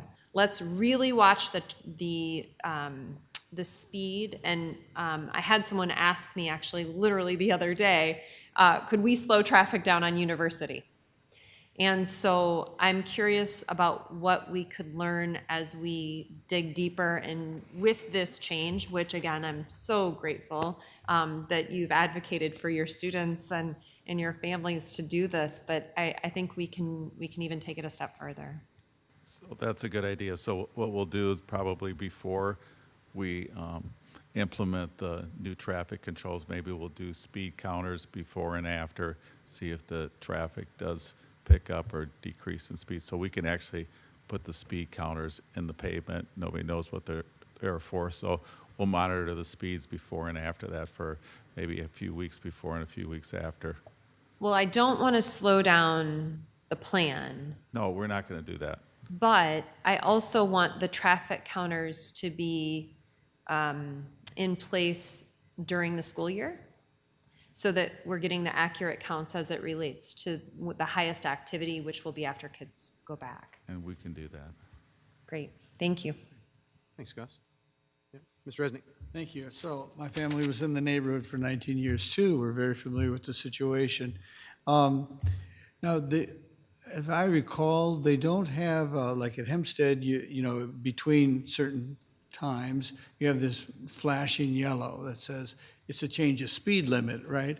But couldn't we have something like that? They don't need to change the speed limit, it's just like school children could be present, at this time, and put them on University and Fifth as well, because you come up the hill, like you say, it's a big blind spot. And I don't think any of those people are trying to be dangerous. They just kind of, like you say, try to get up the hill. But if they're alerted by what some schools have as a warning, as an alert, that small children are nearby, and give us a break, give a braking, So are those expensive, and have those been considered? But what's worse than spending money is spending money when it's already too late. So just look ahead. I would say at least 2,500, maybe 5,000. Yeah. So we could take a look at it and get the exact cost, but any kind of speed control like that uses solar, you're looking at $2,500 minimum per device. Yeah, it's just an alert, and Sure. and That's people are something looking to for look at. there's a school nearby. Can't even look see at it, those. but, right. Thank you very much. Thank you, Mr. Mayor. Any others? Okay. Thank you. Yeah, thank you, Gus, and Ms. Elsinger as well, thank you. Okay, well, motion here is to receive and file and waive the 3 readings. So Adrian, would you call the roll, please? Resnick, Aye. Wethel, Aye. Leindecker, Aye. Staver, Aye. Kavanaugh. Aye. Roussel, Aye. Sprank. Aye. That motion passes 7-0. Mr. Mayor, So, I move final consideration and passage of the ordinance. Second by Leindecker. motion by Roussel, second by Leindecker. Adrian, would you call the roll, please? Resnick, Aye. Wethel, Aye. Leindecker, Aye. Staver, Aye. Kavanaugh. Roussel, Aye. Sprank. Aye. That motion passes 7-0. Action item number 3 is Downtown Master Plan Update Request for Proposals. Mr. Mayor, Ms. Wethel. I move to receive and file and adopt the resolution. Second by Sprank. Motion by Wethel, second by Sprank. Mike, please. Thank you.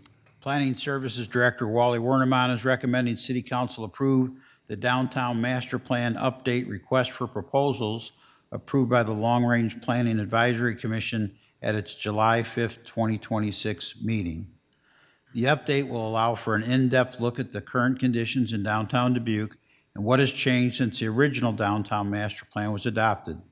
The plans and studies related to downtown will also inform this effort. These sources of information, along with input from the community, will help the consultant and planning team to develop recommendations to guide the future development of downtown during this period of growth and change. There was $150,000 approved in the city's fiscal year 2027 budget for this project. I concur with the recommendation and respectfully request mayor and city council approval. Thank you, Mike.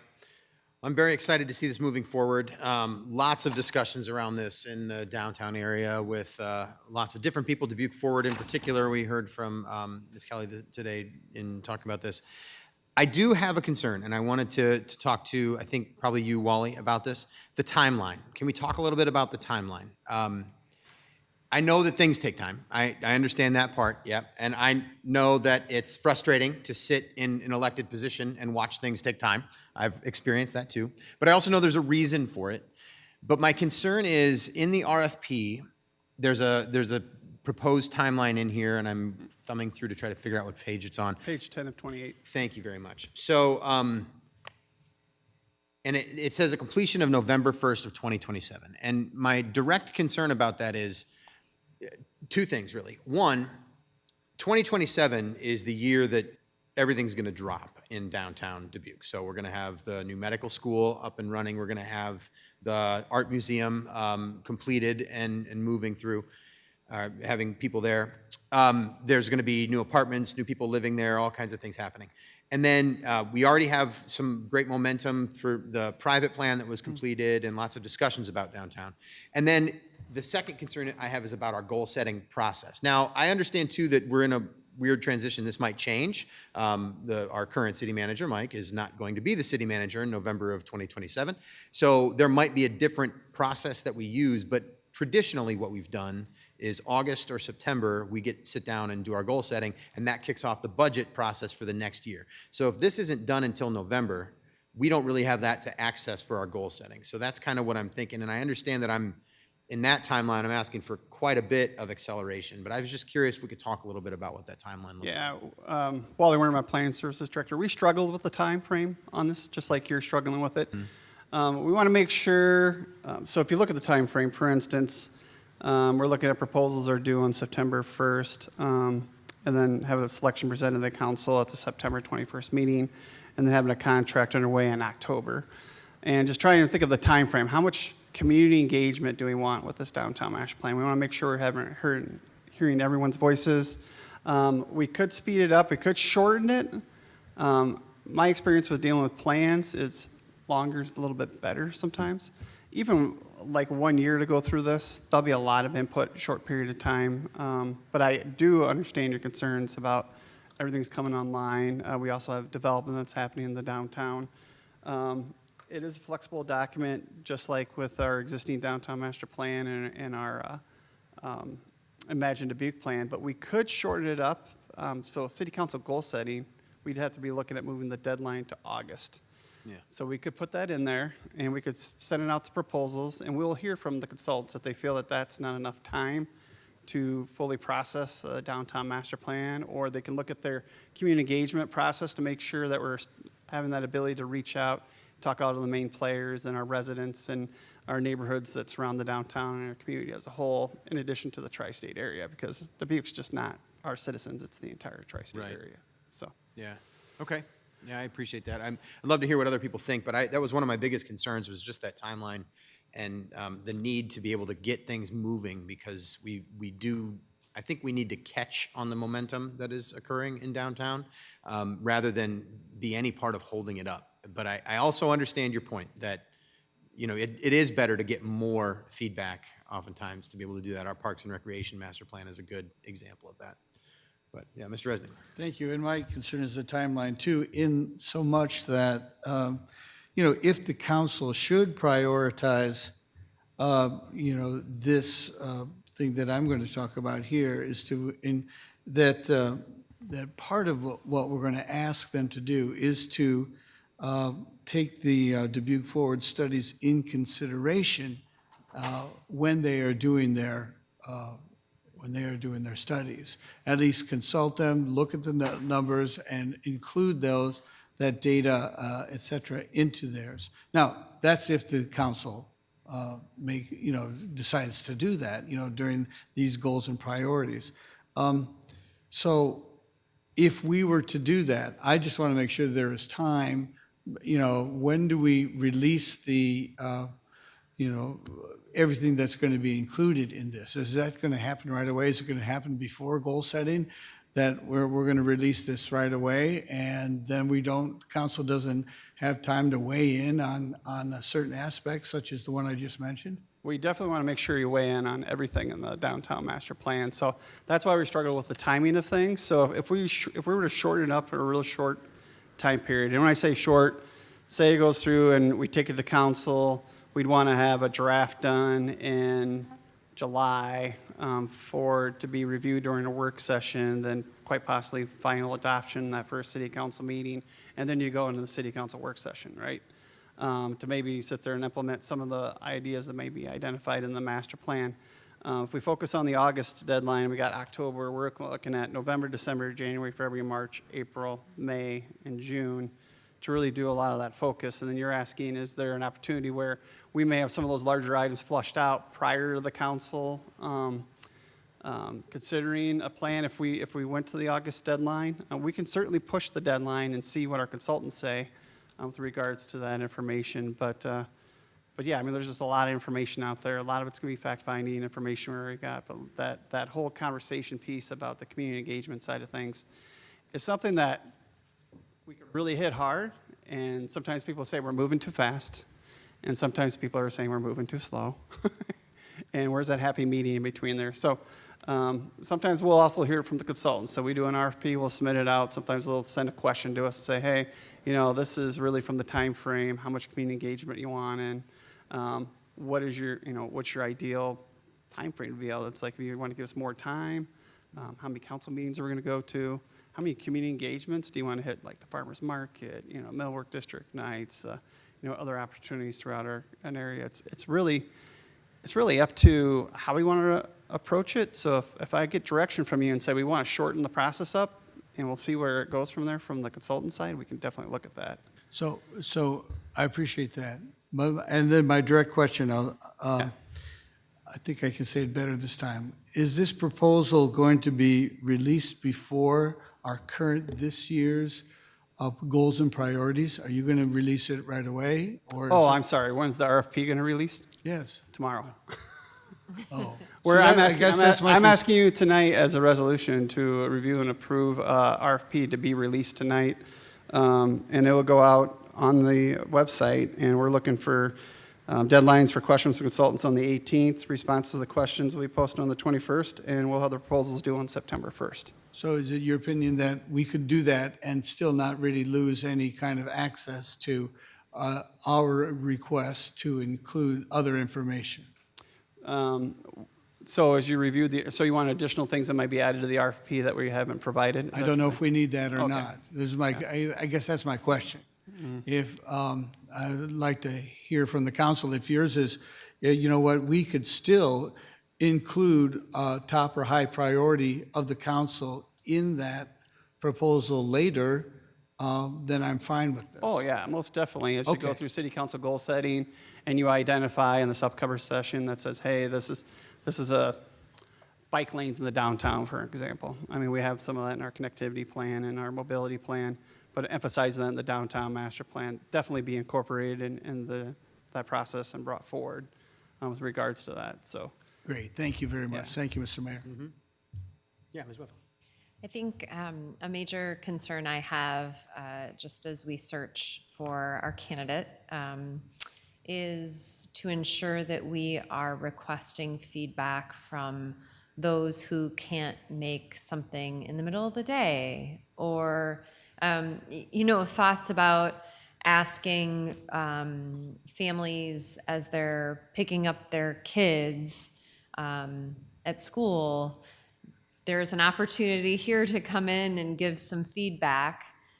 This is what we're up to, creating accessible spaces for families that live downtown, specifically in our poverty tracks, to ensure that they have accessibility to a voice and to be heard. So I just would like to advocate for that as a piece of how we set up our public input to ensure that those folks have a voice. Mr. Saber.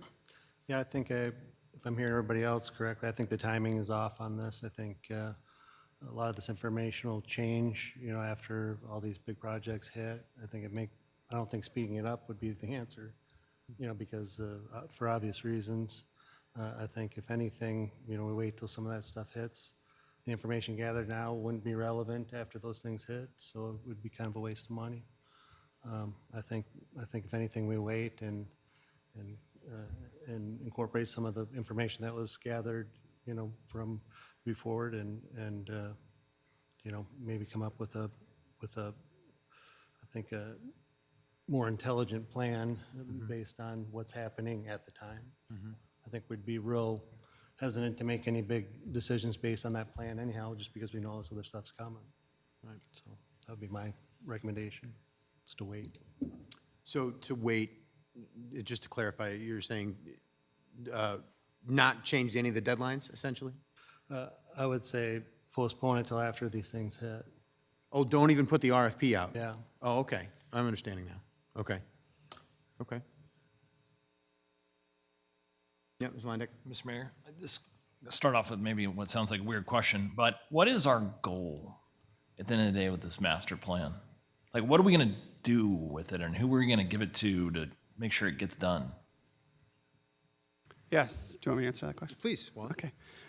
So a downtown master plan is like much like a comprehensive plan. It's a long-range document. It's for seeing the vision of the downtown in 10 to 20 years from now. So a lot of the work that you're seeing done by Dubuque Forward is more of an implementation strategy, high-impact projects that could be a public-private partnership in the now, right now. With this master plan, we look at policies and decisions if it gets adopted by city council for guiding future city council goal-setting sessions, in addition to opportunities to say, hey, we're identifying that we need upper-story housing. What is the barrier to that? Is there an opportunity where we could create some incentive through the city to encourage condominiums or affordable housing or other things that I identified? So there is quite a few different objectives that are identified in the RFP for the goals that are being implemented. It's outlined in the RFP with regards to those. So, I mean, ultimately, it's a master document that'll help guide some of the vision of the downtown for the future generations to come, much like the 2004 plan has done.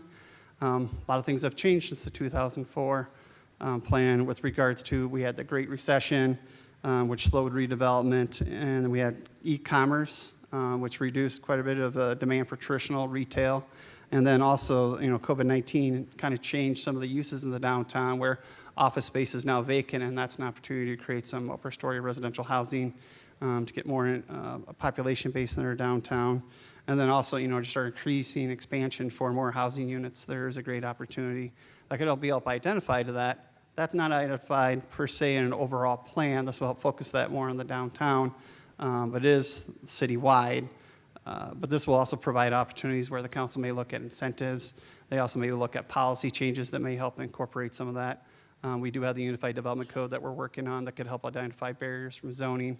So the document is really to hear the voice of our citizens, our residents, our neighbors that are in the downtown, what they have a vision for the area, what could be done, and how can the city help assist that and gather that in a policy document.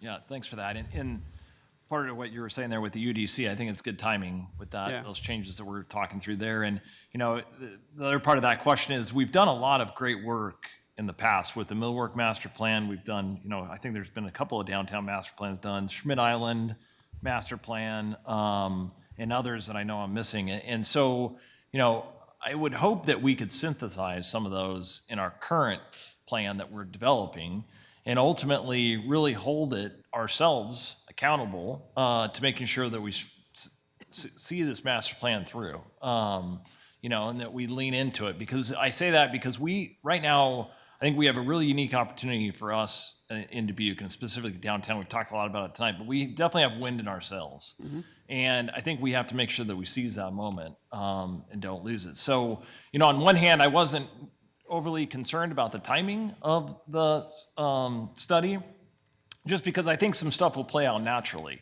as development happens, and it'll just become organic. And sometimes that can be some of the best stuff. On the other hand, with these other things we have in line with the UDC that we're working on, and to get a jump start on, I think it's probably not a bad idea. So, thank you. Thank you, Mr. Sprank. Thank you. Wally, I really appreciate all the RFP and the information. On page 7 of 28, Central and White is included, which is very near and dear to me. How come we didn't really include more of the residential area of that downtown, of that section? I mean, technically it's not downtown, but it all bleeds together. So That's a good question. So that was a conversation that was brought up amongst the Long Range Planning Advisory Commission and some of the RFP committee members. Why did, and all about, why did we exclude the Washington neighborhood area? It's kind of carved out a little bit. So first of all, a couple things. One, the original downtown master plan was based off the Dubuque Main Street limited boundaries. They received funding through the Iowa Department of Economic Development at the time in order to finance that downtown master plan. And that kind of followed their Main Street district boundaries, which is what their boundaries are that kind of capture both sides of the Central Avenue. We also had a conversation that Washington neighborhood actually has its own plan right now. It's the Washington Neighborhood Development Plan. And when we look at the downtown master plan, we're not excluding those adjoining properties, just like Mrs. Wethel was saying. We need to talk about connectivity, and Tyson was saying too. We're going to be looking at connectivity to Chaplain Schmidt, Porter, Dubuque. How are the neighborhoods going to be able to use it? Can we look at it from retail, housing, economic, entertainment district? How does that interact with not only the Washington Street neighborhood, but we also talked about our historic neighborhoods on the Bluff And then the other thing is like, why do we end at Loris Boulevard? Why don't we pull all the way up to 17th Street and pull in the Jackson Park area? So it's a little bit character defining features. This is focusing a little bit more on that downtown commercial core with the use of the mixed use of the residential purposes. But because it's not in the boundary doesn't necessarily mean it's not going to be exclusively talked about too. So. Then I have one more follow-up question. Since there's been changes with the archdiocese, with the Catholic archdiocese, and this area of town isn't exactly effective, but there will be closed churches probably in the future. I don't know what to do with them, so I don't know if there's any discussion of redevelopment of those large structures, whether demolishing them or doing something, because sooner or later those are going to become our problem. I don't know what that'll look like in a legal manner either, so just, I don't know if that's tossed in the mix either. So. That's something that could definitely be brought up in the future discussions of what the visions could be.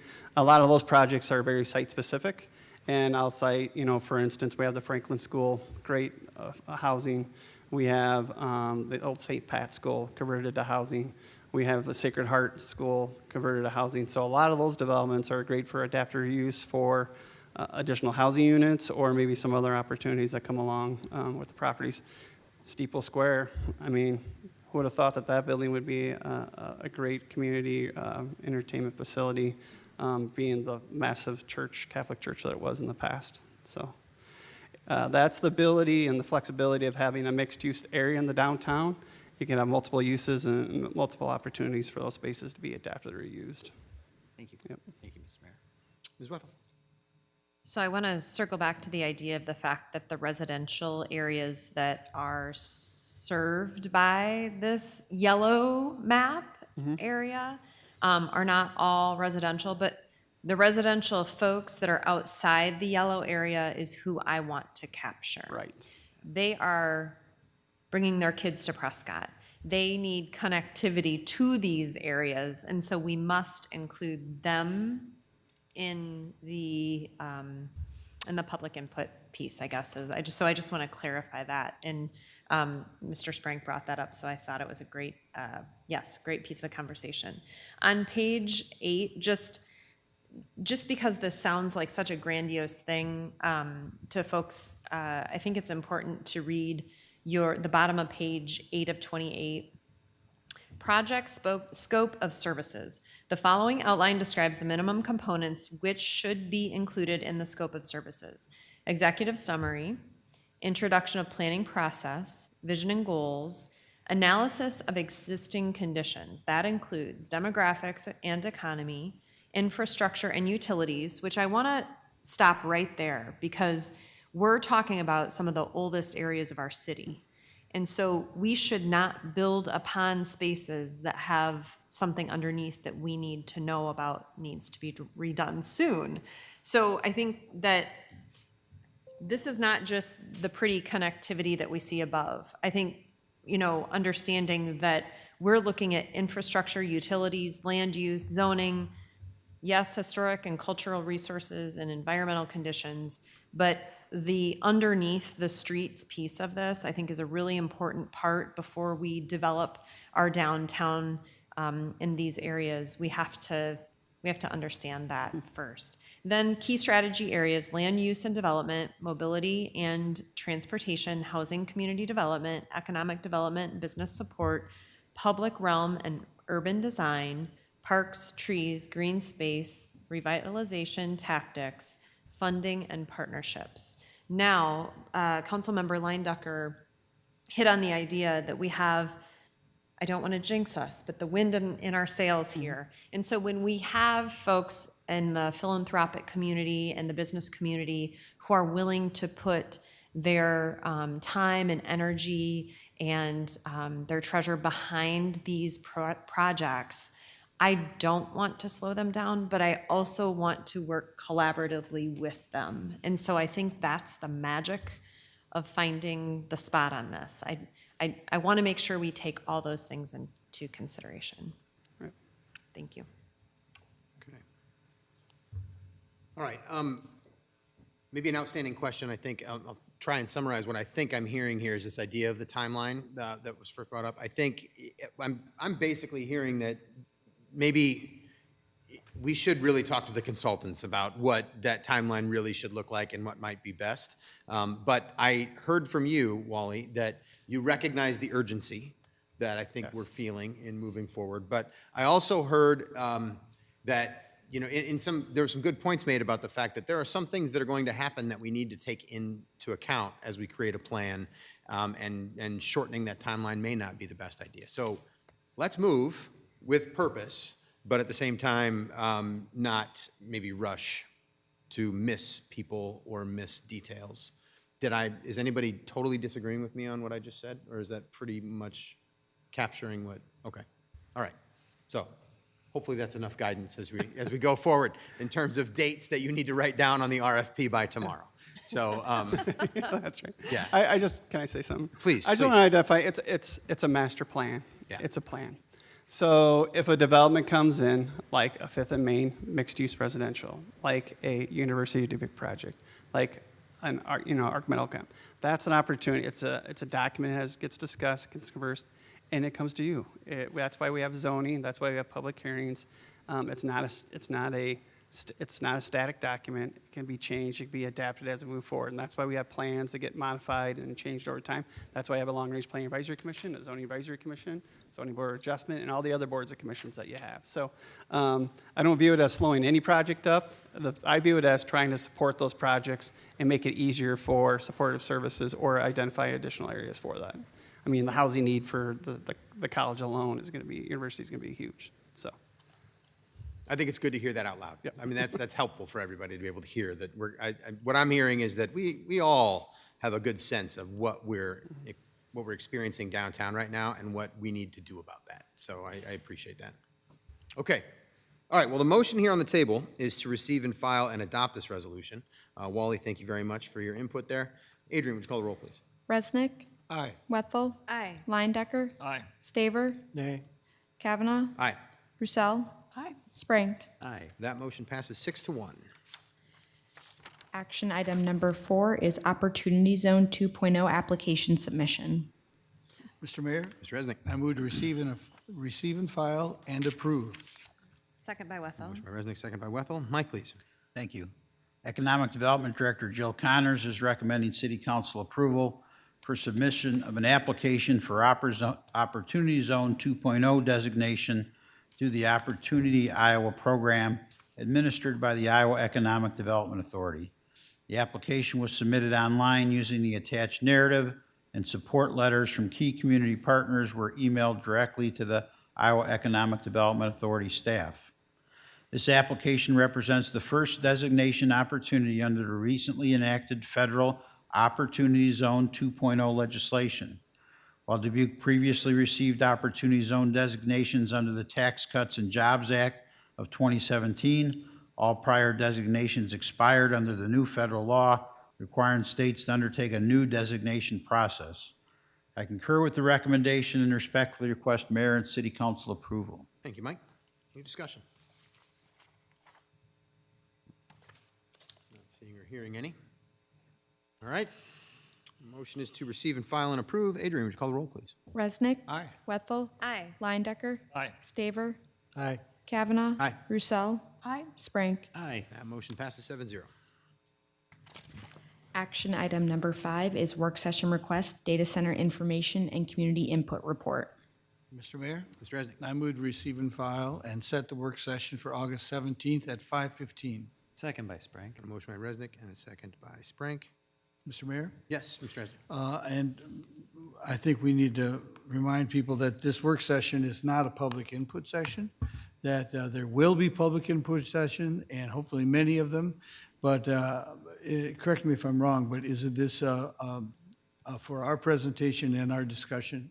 That is correct. It's reporting back what has been learned at the input sessions that did occur already, and then also just information in general as we work our way towards an ordinance surrounding data centers. So citizens can learn a lot by being here or tuning in, but there's no additional input that night. We will be considering input that we've gotten, though. Correct. There won't be any additional input during the work session. Right. But I will point out that during a city council meeting, input is always accepted and encouraged. Okay, thank you. Yeah, Ms. Wethel. And I think just for clarity for folks too, we're going to go through the data collection of the survey, the in-person, where hundreds of folks have attended these sessions put on by city staff in order to learn about concerns, not to mention all of the emails and information that we have as council members gained knowledge of from community. So it's not, that is the time that we're going to start to tease through the biggest concerns that come to the top of what we need to discuss first. But this is not, we're not drafting a permanent ordinance that night. Correct. All right. All right, motion here is to receive and file and then set that work session for August 17th. Adrian, would you call the roll, please? Resnick. Aye. Wethel. Aye. Leindecker. Aye. Staver. Aye. Kavanaugh. Aye. Roussel. Aye. Sprank. Aye. That motion passes 7-0. Action item number 6 is work session request, Parks and Recreation Aquatic Facility Study. Mr. Mayor, Ms. Roussel. I move to receive and file and set the work session for Monday, September 21st at 5:30. Second? Got a motion by Roussel, second by Resnick. Adrian, would you call the roll, please? Resnick. Aye. Wethel. Aye. Leindecker. Aye. Staver. Aye. Kavanaugh. Aye. Roussel. Aye. Sprank. Aye. That motion passes 7-0.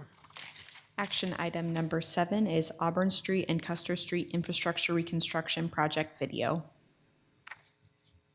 Mr. Mayor, Mr. Resnick. I move to receive and file and view the video.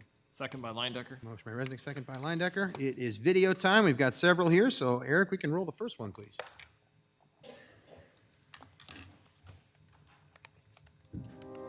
The sanitary sewer was put in 1924, over 100 years ago now. Over time, the ground settles. Sometimes joints separate. Auburn and Custer Street was identified as being extra leaky. There were multiple defects, and this project is kind of the last piece of that Sewer Shed 11 plan that we had to address. The Auburn and Custer Sanitary Reconstruction Project. This is a complete street reconstruction, so not only is the street being replaced, but all the utilities underneath that the public owns, so that being water, sanitary sewer, and stormwater systems. It's part of a larger project, so it actually started in 2009. The city did an I&I study. I&I is inflow and infiltration, and from that, we were able to determine 5 basins within the city that we were seeing extra water come into our sanitary sewers during wet weather events. And the reason that's bad is because it's increased water that's going to our wastewater treatment plant that we have to treat. It caused us to have bigger pumps in our pump stations that we have around town and our lift stations. We're replacing it all with PVC. You can do much longer runs with that without having jointing issues. It'll last a lot longer as well. By doing these upgrades, we can reduce the amount of water going downstream, down the hill, through the sewer shed. We entered a consent decree in 2011 for our sanitary sewer overflows that we've historically had. So far to date, we've completed 95% of the public-related work, anything from replacing manholes, televising our sewers. There's a lot of items that we've had to complete over the years. Small grains make a heap, and this is one of those small grains. There's still lots of work to do around the town, but this is one project when we're done, you know, we won't have to come in here and touch for a very long time.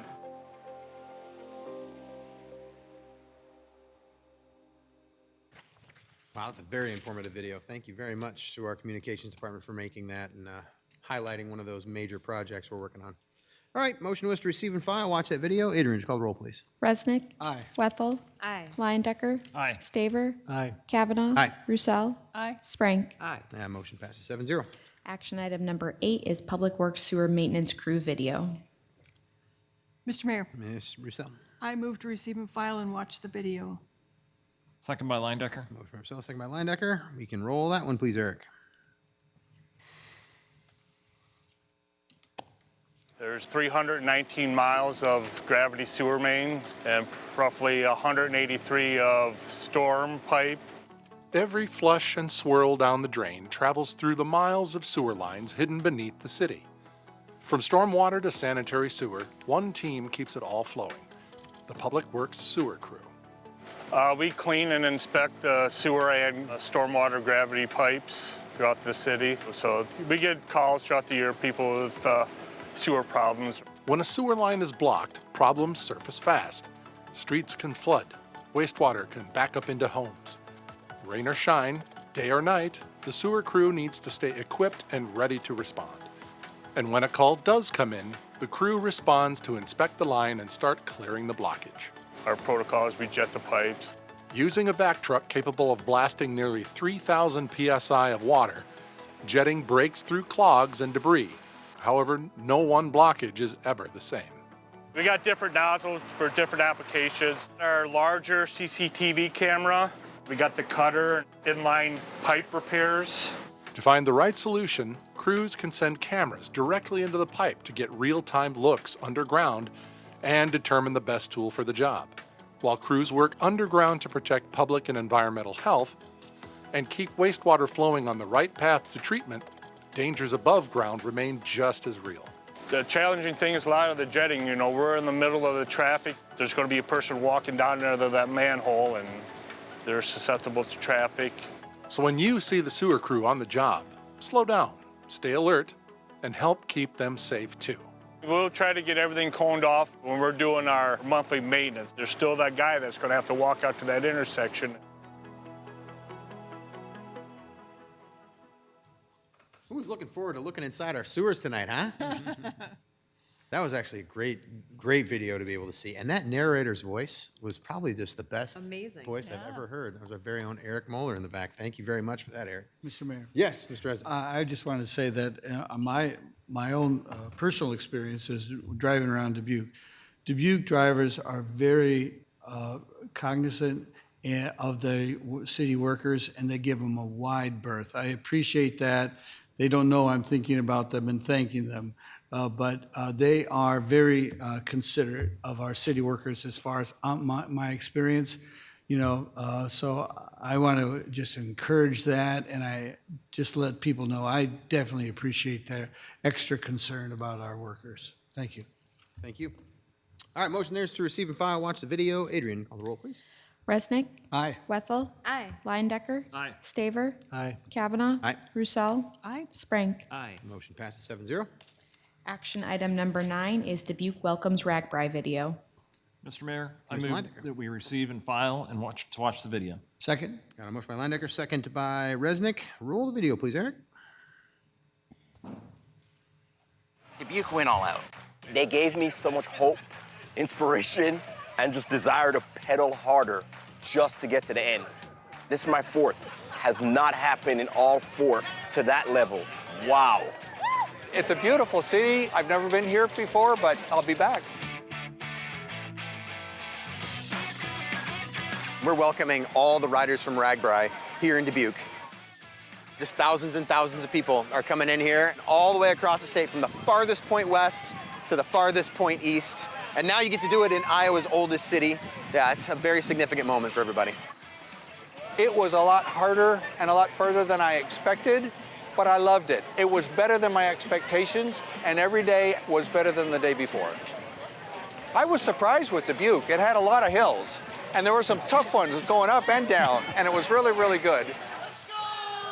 Having the freedom to just go from one end of the state to the other state, all the while eating pie, good food, talking to, the nice people of Iowa.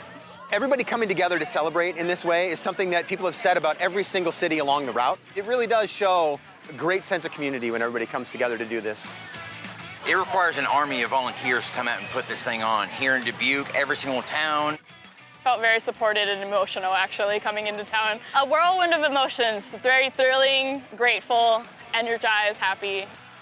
I could just feed off the energy that they were providing, and it was just so positive and enthusiastic as I was riding down into town here. People are so nice. Every town that you go, they go all out to make you feel welcome, to make you feel at home.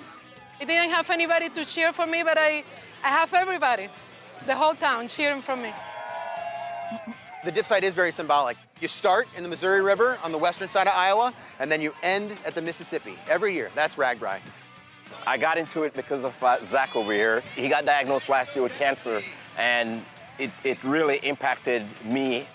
I wanted to do it for him because he came back, even though he probably shouldn't have. I'm so glad his son got an opportunity to experience this week with him. Most special part is I was able to share it. Just getting to ride down through Dubuque together was really special, and then go go dip in the Mississippi. Talk about Ragbri and Iowa being Iowa nice. Dubuque showed it, the entire state showed it this week. There's 20,000 people that are now best friends. We all are sharing an experience.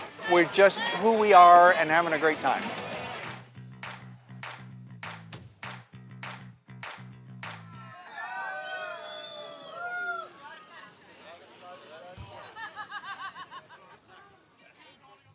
Wow.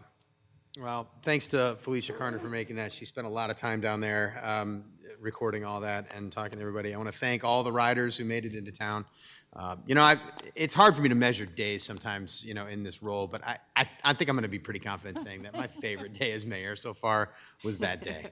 That was one of the coolest things that I've ever seen, is being able to welcome everybody into our city in that way. It was very moving. It was so much fun. Lots of smiles. I'm still smiling from it. So that was absolutely great. Looking forward to having Ragbri back again someday. All right. Motion was to receive and file and watch that. Adrian, would you call the roll, please? Resnick. Aye. Wethel. Aye. Leindecker. Aye. Staver. Aye. Kavanaugh. Roussel. Aye. Sprank. Aye. Motion passes 7-0. Next are council member reports. Aside from Ragbri, what we've been up to? Ms. Roussel, go ahead. Well, the Friends of Dubuque Parks had a cleanup event the day after Ragbri, and we were really excited to see that the riders really respected our park and left it in great condition, but we just cleaned up any remaining trash, and the park department had done a great job of preparing the park for the event, so thank you to the staff. We're going to have a booth at the upcoming National Night Out tomorrow night at Allison Henderson Park if it doesn't rain. And the next event we have is Saturday, August 29th. We're having a volunteer, I call it engagement event at Eagle Point Park to do some sprucing up of the park. And I've already got a handful of people that can't wait to join us. So we're looking forward to that. Thank you. Thank you. Ms. Wethel. Yeah, July 22nd, I attended the Dubuque Museum of Art annual meeting at the Voices in the temporary location, but excited about the momentum of their volunteers, their leadership, as we have a really exciting museum to come downtown. July 29th, I participated in the Point in Time count, or PIT count. It is an unduplicated count in one single night of those who are unhoused, both sheltered and unsheltered. And so I joined Dubuque Police Department, Community Solutions of Eastern Iowa, CSEI, Dubuque Rescue Mission, Opening Doors Leadership, volunteers from various other organizations, including area food banks. And basically there's two counts each year, July and January. These counts are then utilized to help provide information to state and federal grant opportunities in order for us to receive funding for homeless outreach, for rapid rehousing for folks who are unhoused. And so I think it's really important as a city that we have such incredible attendance. I mean, we join at 1 a.m, and then we kind of divide up and go to other areas of town. And as the last time I participated, the thing that's most remarkable to me is the fact that people work so hard to hide themselves. And how that's such an important piece to recognize, I think, for us. And to make sure that we are thinking of that as we do these great plans for our city, and we look ahead to the momentum that we have, to remember that there's pieces of our prosperity that we need to look out for one another. Thank you for that. Mr. Sprank. Thank you. Since the last time we met, on the 21st, I was out at Dyersville. I got to play baseball with some kids that were way better than me. That they were all special needs kids, and it was just it was a wonderful evening out at the Field of Dreams site. And then I missed Ragbri. Unfortunately, my husband's family had a wedding, so that's where we were out of town. But I did, on the 27th, I attended one of the city's data center ordinance input, and really want to thank the staff. That was really a very thought out process. I just really kind of just took notes on the whole experience and be like, this is a good way to do how we want to gather data from large, if we ever want to do something like that again. So my hat's off to Corey and all the team that put put all that information together. So thank you. Thank you. Mr. Resnick. Mr. Mayor, I just want to make a comment about council member reports, and that is, I talked to a citizen, a resident, who mentioned that she really appreciated some of the comments I made during a council member report time. And it just reminded me that people appreciate being seen, to know that they've been seen and they have been appreciated and heard. And so all of this, when we're talking about some of the community events, they'd like to hear that the positive things that they are doing are important. The negative things have a life of their own. But the positive things, I'm glad that we're emphasizing those, and there's a lot going on in Dubuque that, from positive aspect.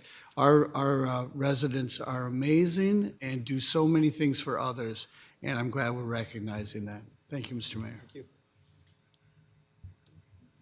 I got a couple things. Back around the time that the World Cup was first starting, I got an email from the U.S. Conference of Mayors, and it said, hey, we have a partnership with FIFA. Do you want 200 soccer balls?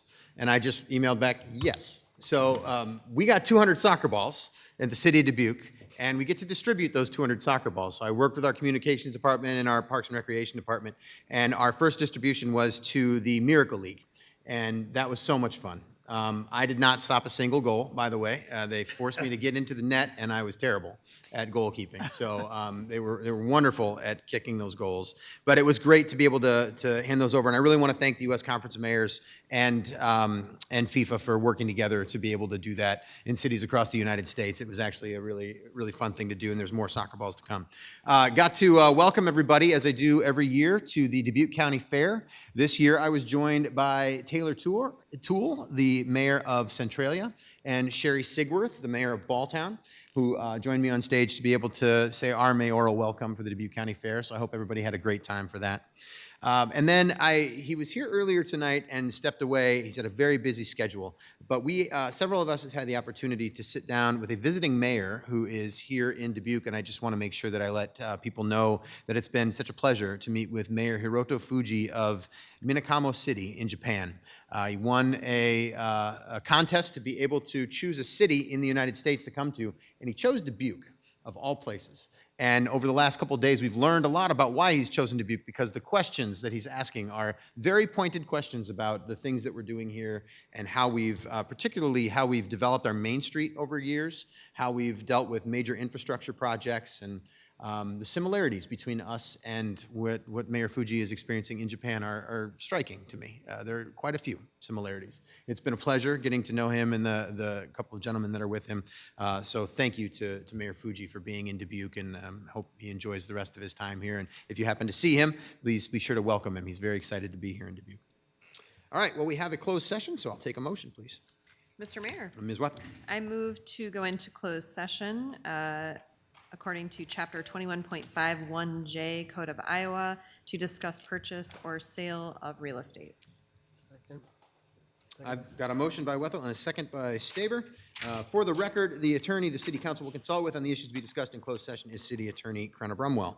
Adrian, would you call the roll, please? Resnick. Aye. Wethel. Aye. Lidecker. Aye. Staver. Aye. Kavanaugh. Aye. Roussel. Sprank. 7-0, we're in closed session.